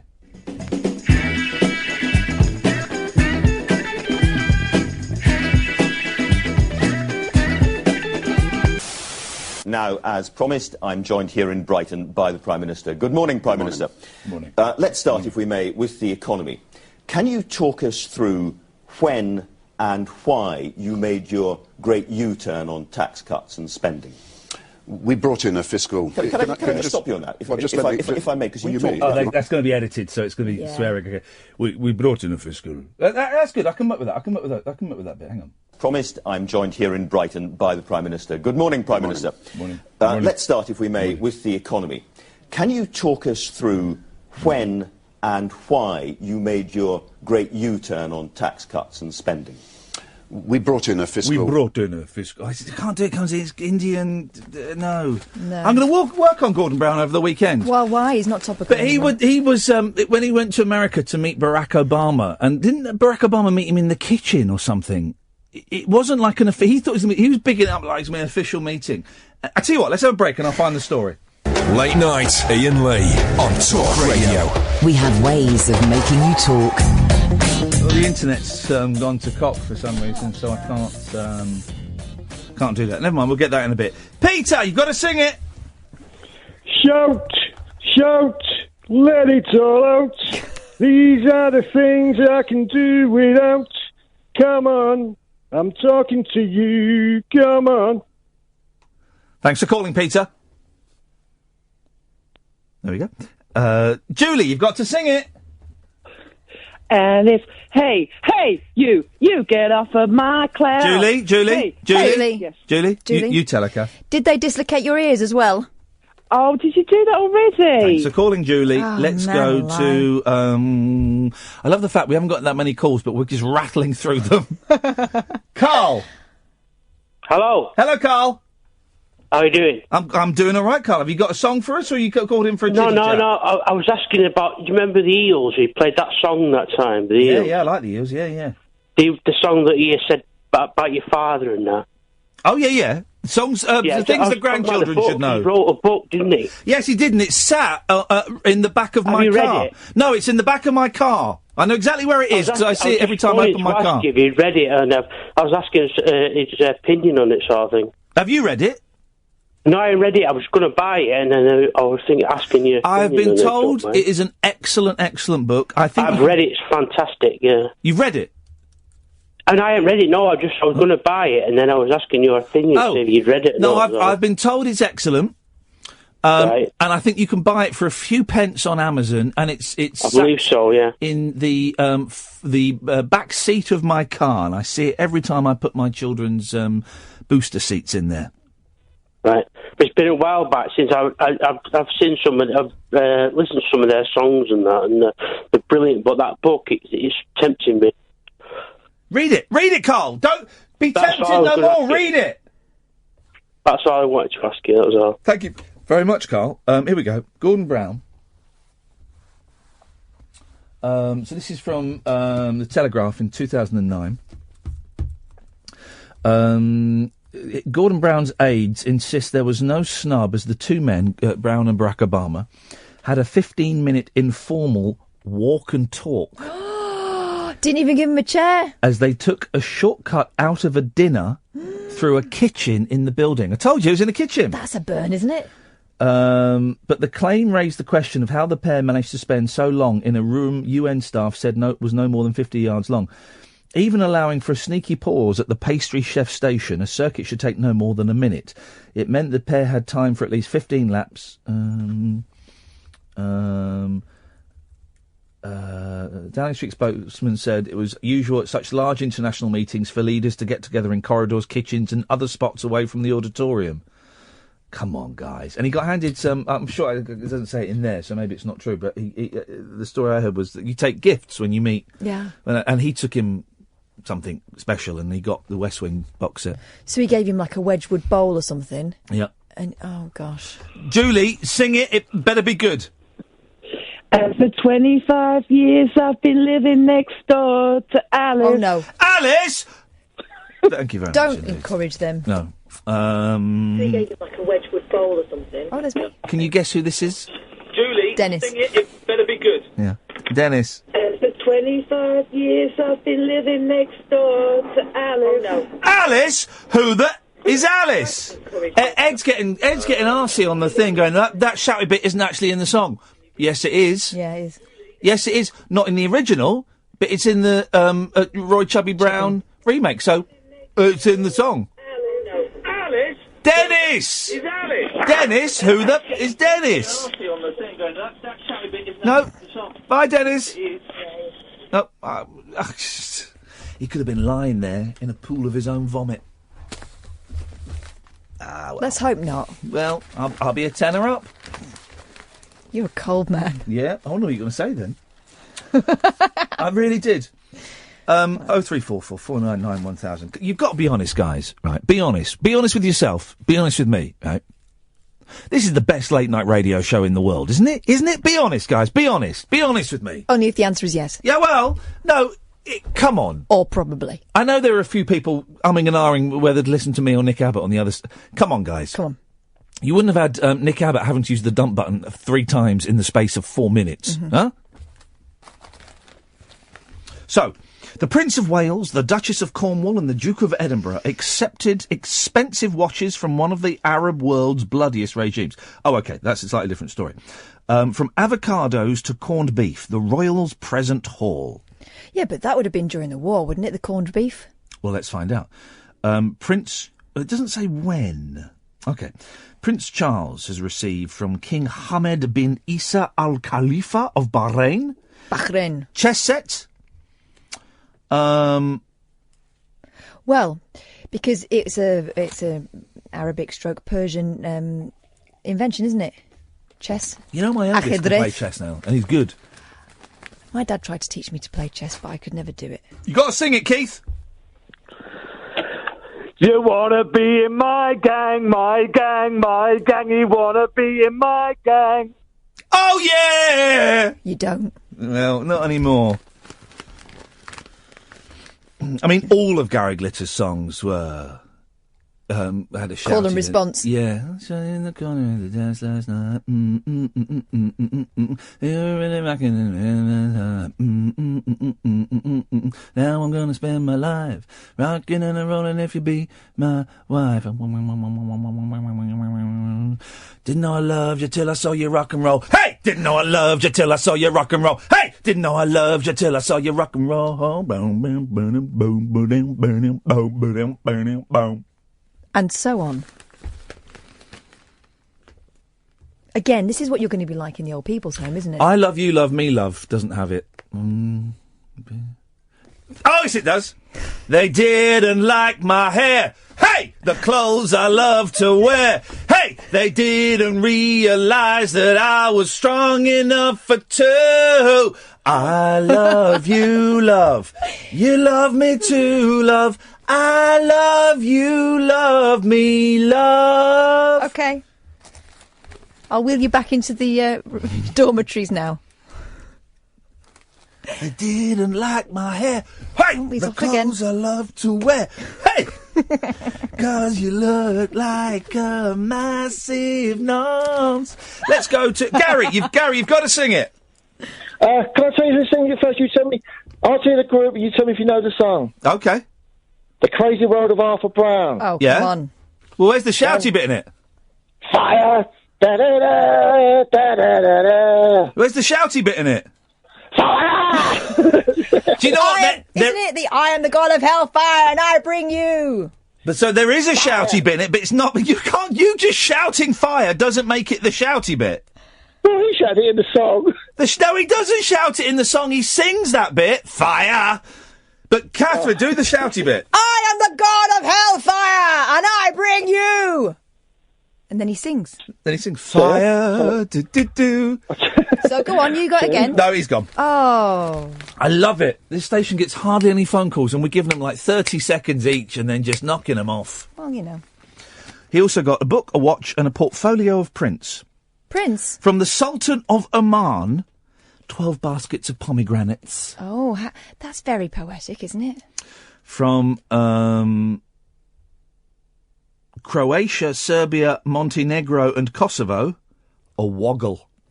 A what? A woggle. You're joking? Nope. What, a woggle. For his neckerchief? Yep.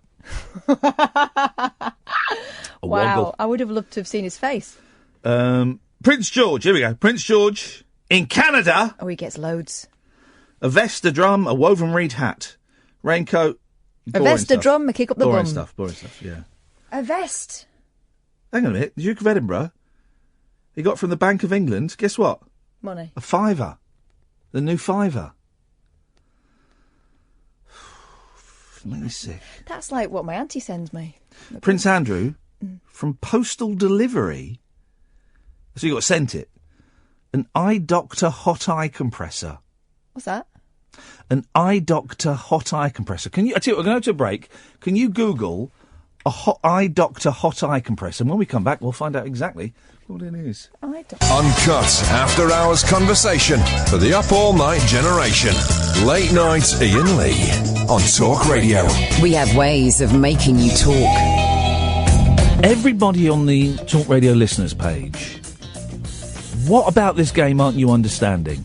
I've just quickly glimpsed through there. They need to listen rather than just... They're just listing songs with the word hey in. Well, guys, if it was just songs with the word hey in, I'd have said hey, hey, we're the Monkees. Yeah. But it's not. It's songs that have got a shout in it. Hey! You've got to hide your... But doesn't it need to be a hey. It could be... It could be, oh! Yeah, so it's just... Songs with the... They've just listed a load of...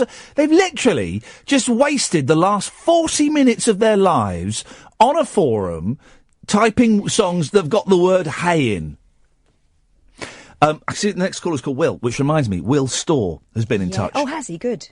Proof copies of his book coming out in a couple of weeks. We're going to get proof copies. Do I get one? Well, I'm going to get one. You can borrow it when I've finished it.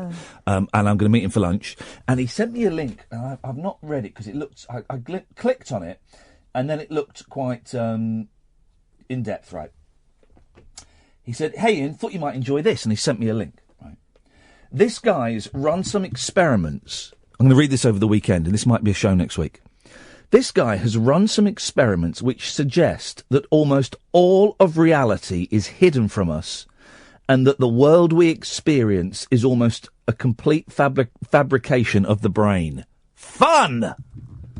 It's going to blow my mind. Yeah. I'm going to read that at the weekend. We'll do that next week. But then Will's going to... Or will we? Will we? Yes, Will! I got one. Sing it! Hopefully you haven't had it yet, but it's the What's the Matter, You? Hey! Oh. He's gone. Seriously. I do think it's funny that on a station that doesn't get many calls, and on a night when actually it's been quite quiet on the calls, we're giving them 15 seconds, and if they're rubbish, they're off. I love it. Meanwhile, Power. on the other channel, Yeah. they're still talking about Trump. Yeah, well, they will be, unfortunately. So what did we discover what an eye doctor hot eye compressor? Yeah. You had a little row during the break because you thought it was like an iPad. I was asking you to elucidate, but you wouldn't. Well, I did. You just shouted louder, which I don't think is what helpful. the title was. Listen, there's a lot of I this and I that, iPad, iPod, all that stuff. I was saying, are you saying it I as in your eye and pointing to my eye, and you went, eye doctor! Eye doctor hot eye compressor. Anyway, what is it? I looked it up. It's £19.95 worth of hot eye compress. So like a mask that you would use to block out, the light if you're asleep during the day. But it helps grittiness, irritation and sore eyes. And he gets very and it's gritty recommended eyes. by Dr. Hilary Jones.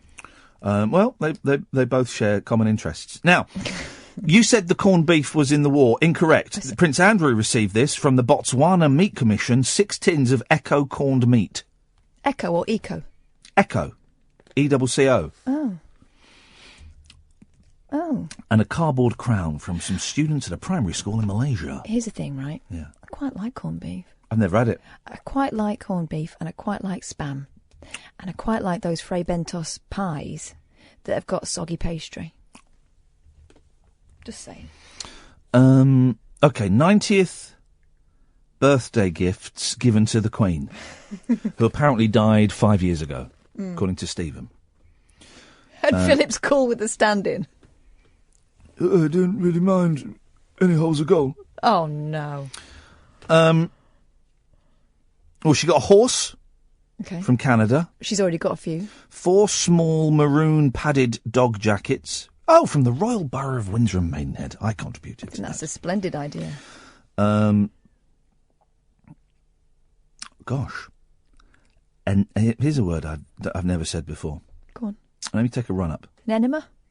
Nebuchadnezzar. A Nebuchadnezzar. Nebuchadnezzar of Champagne. That's a big one. Is that the big one? Mhm. I thought it was a Jeroboam. Is it bigger than a Jeroboam? Oh, I don't know. I've never had either. Also, what's the point? Because that'll Go just flat. be. You've got to put a great big spoon in the top. Yeah, that's good. That's not good. Hang on. Nebuchadnezzar. How do you spell Jeroboam, with a J or a G? Jeroboam. A J. It's all right with a J. So, let's see. And a brown and purple tartan pattern travel rug from the Isle of Man government. She'll like that. She's a picnicker. Did you just drop one? No. I heard someone drop one. It was my stomach. Oh. Seems to have scared all the callers away. That's their problem. Mm-hmm. Jeroboam is bigger than a Magnum, but significantly smaller than a Nebuchadnezzar. Just in case. There's not really many other stories. We'll mention very briefly Rick Parfitt. Well, it couldn't have been his funeral because he died. Yes, it was. Was it the funeral? Because he died ages ago. Yeah, but I think they must have been. How long can you keep a body before having a funeral? It was a funeral. Look, it was a funeral befitting a veteran rock star. Didn't he die abroad? España. Attended by his bandmates, music friends, and his 3 wives. They gathered. It's only 67. Francis Rossi, 67. Well, how old was he then? Parfitt, 68. 68. Former drummer John Coughlin and Matt Letley also attended yesterday's ceremony at Woking Crematorium in Surrey. Mourners included Spandau Ballet singer Tony Hadley, while TV presenter Chris Tarrant and Queen's Roger Taylor and Brian May sent floral tributes. Parfitt, 68, died in a Spanish hospital on Christmas Eve after developing sepsis. Ooh, that's what nearly killed my mum when she was in hospital.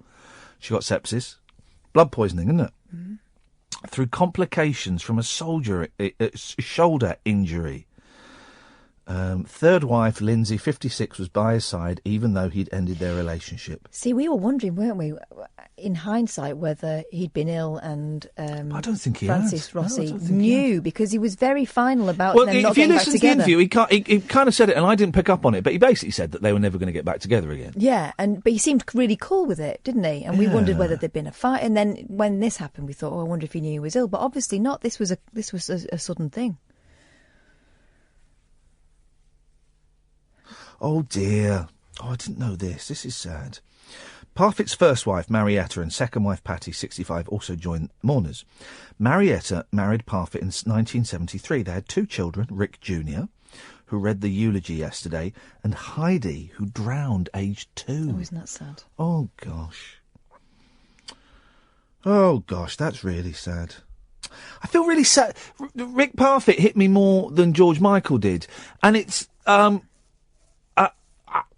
I don't think the quote necessarily meant more to me than George Michael did, but there's something... Maybe it was because we met Francis Rossi, so there was some sort of connection. I wonder whether it's because George Michael had obviously been troubled in recent times, but it looked like Rick Parfitt was a survivor. Yeah. You know, he got over because he lived hard, didn't he? We've been talking for a while about getting them both on as well, hadn't we? Yeah. We really had, and we never got round to getting them on. And wasn't Francis Rossi charming? He was brilliant. Yeah, he was. He was an absolute gentleman. I think that story's so sad. Yeah. I think that's so sad. You got to sing it, caller. Hey, you! Don't watch that! Watch this! This is the heavy, heavy monster sound! The nuttiest sound around! No, I can't allow that. That's just talking at the beginning of a song. It's not shouting. I'm going to be really strict with you guys. I had too much coffee now. I think I'm going to puke my guts up. Well, thanks for sharing. Yeah. 0344 499 1000 is the telephone number if you want to give us a call. Oh, there's a nice picture in some of the papers. There's a really nice picture, and on a day when everyone's feeling miserable and what have you. Look, have you seen this? It's a baby with its great-great-great-grandmother. Have you seen that? Look at that. Isn't that brilliant? Oh, that's lovely. Isn't that absolutely brilliant? Oh, gosh, I miss my gran now. Yeah. Oh, that's lovely. Isn't she lucky? What a wonderful photo as well, for that baby to have, and what a magical moment. Yeah. Yeah. Great. How many greats? Hang on. She's 103. So great-great-great-grandson. Wowzers. That'll do, isn't it? That'll do. How lucky. Well, yeah. And she knows what's going on. That's the important bit. Great-great-great-grand. Organising get-togethers in Hilda... God, don't they all look the same as well? Let's have a look again. The mums, they all look exactly the same. Yeah. All look exactly the same. Isn't that funny? Well, not funny, it's just genetics, Ian. Oh, yeah, right. Organising get-togethers in Hilda Hanson's family takes some serious planning. For the 103-year-old is now at the head of a family that spans an incredible 6 generations, the only one in Britain. The latest tier to the family tree was added on Christmas Day, when great-great-great-grandson Finlay Mellor was born. To celebrate, they held a get-together at the Bradford care home where Mrs Hanson lives. Finlay's great-great-grandparents, Frank and Jean Cottam, aged 84 and 83, were the only generation who couldn't make it. Instead, the infant was joined by a group that included his mum, Amy, 18, grandmother Melissa, 37, grandmother, God blimey. I know, 18. Yeah, but God blimey, they're doing it young, aren't they? Well, that's my daughter in 10 years' time. I don't think so. I'm building the tower. Ah, good luck to them. And great-great-grandmother Sue Goddard, 62. His arrival also brings the family to 44 members. Flipping heck. The family, what a photo that would be. The family are now organising a full reunion of all 6 generations at the care home next month and plan to have a portrait made. Imagine if you got them all together and then you forgot to take any pictures and one of them left. You went, oh no, we've got to get pictures of it. Oh no, we muffed that up totally. Well, okay. James is now saying, if you allow the god of hellfire, you must include One Step Beyond. No, you mustn't. And let's find out why. Hang on a second. Right, so fire Arthur Brown. Plus, James, you're assuming this is a democracy. Let's have So this is the one we have allowed. Right, listen to the beginning of this. It's an advert for Xbox. Skip ad. I am the god of hellfire, and I bring you fire. Right, that's shouting. Obviously shouting. That's shouting. I mean, he's going to do himself hoarse at that point. Fair play. He's still around, I think, and he still does the act. He still has the burning cone on his head. Yeah, the waste paper bin on his head. One step beyond madness. It's going, hey you. Yeah, we're going to hear it. Not even shouting though. Here we go.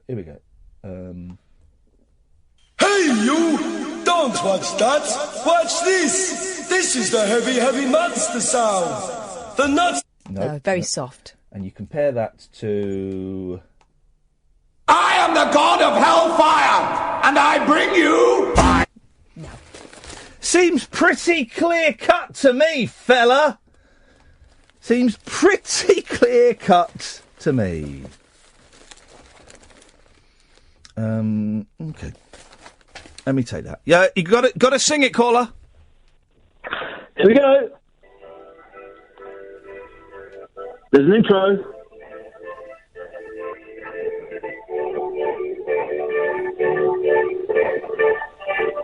It's laid up the priest.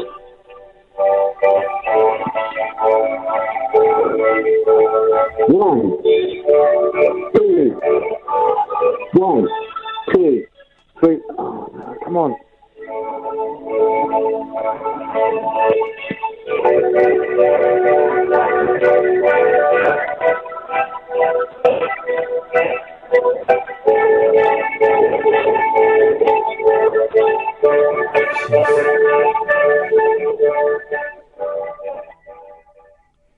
I would suggest a little bit of cueing practice there. Yeah. But, plus, down the phone, it sounded like Sparky's magic piano. Didn't it? Mm. They're all still going on about. Thank you, Ollie, for pointing out that it's not songs with hay in. Yeah. Still on the Facebook page, and may God bless them. I'm glad that page exists, and it's run by some wonderful people, generous people. And they're still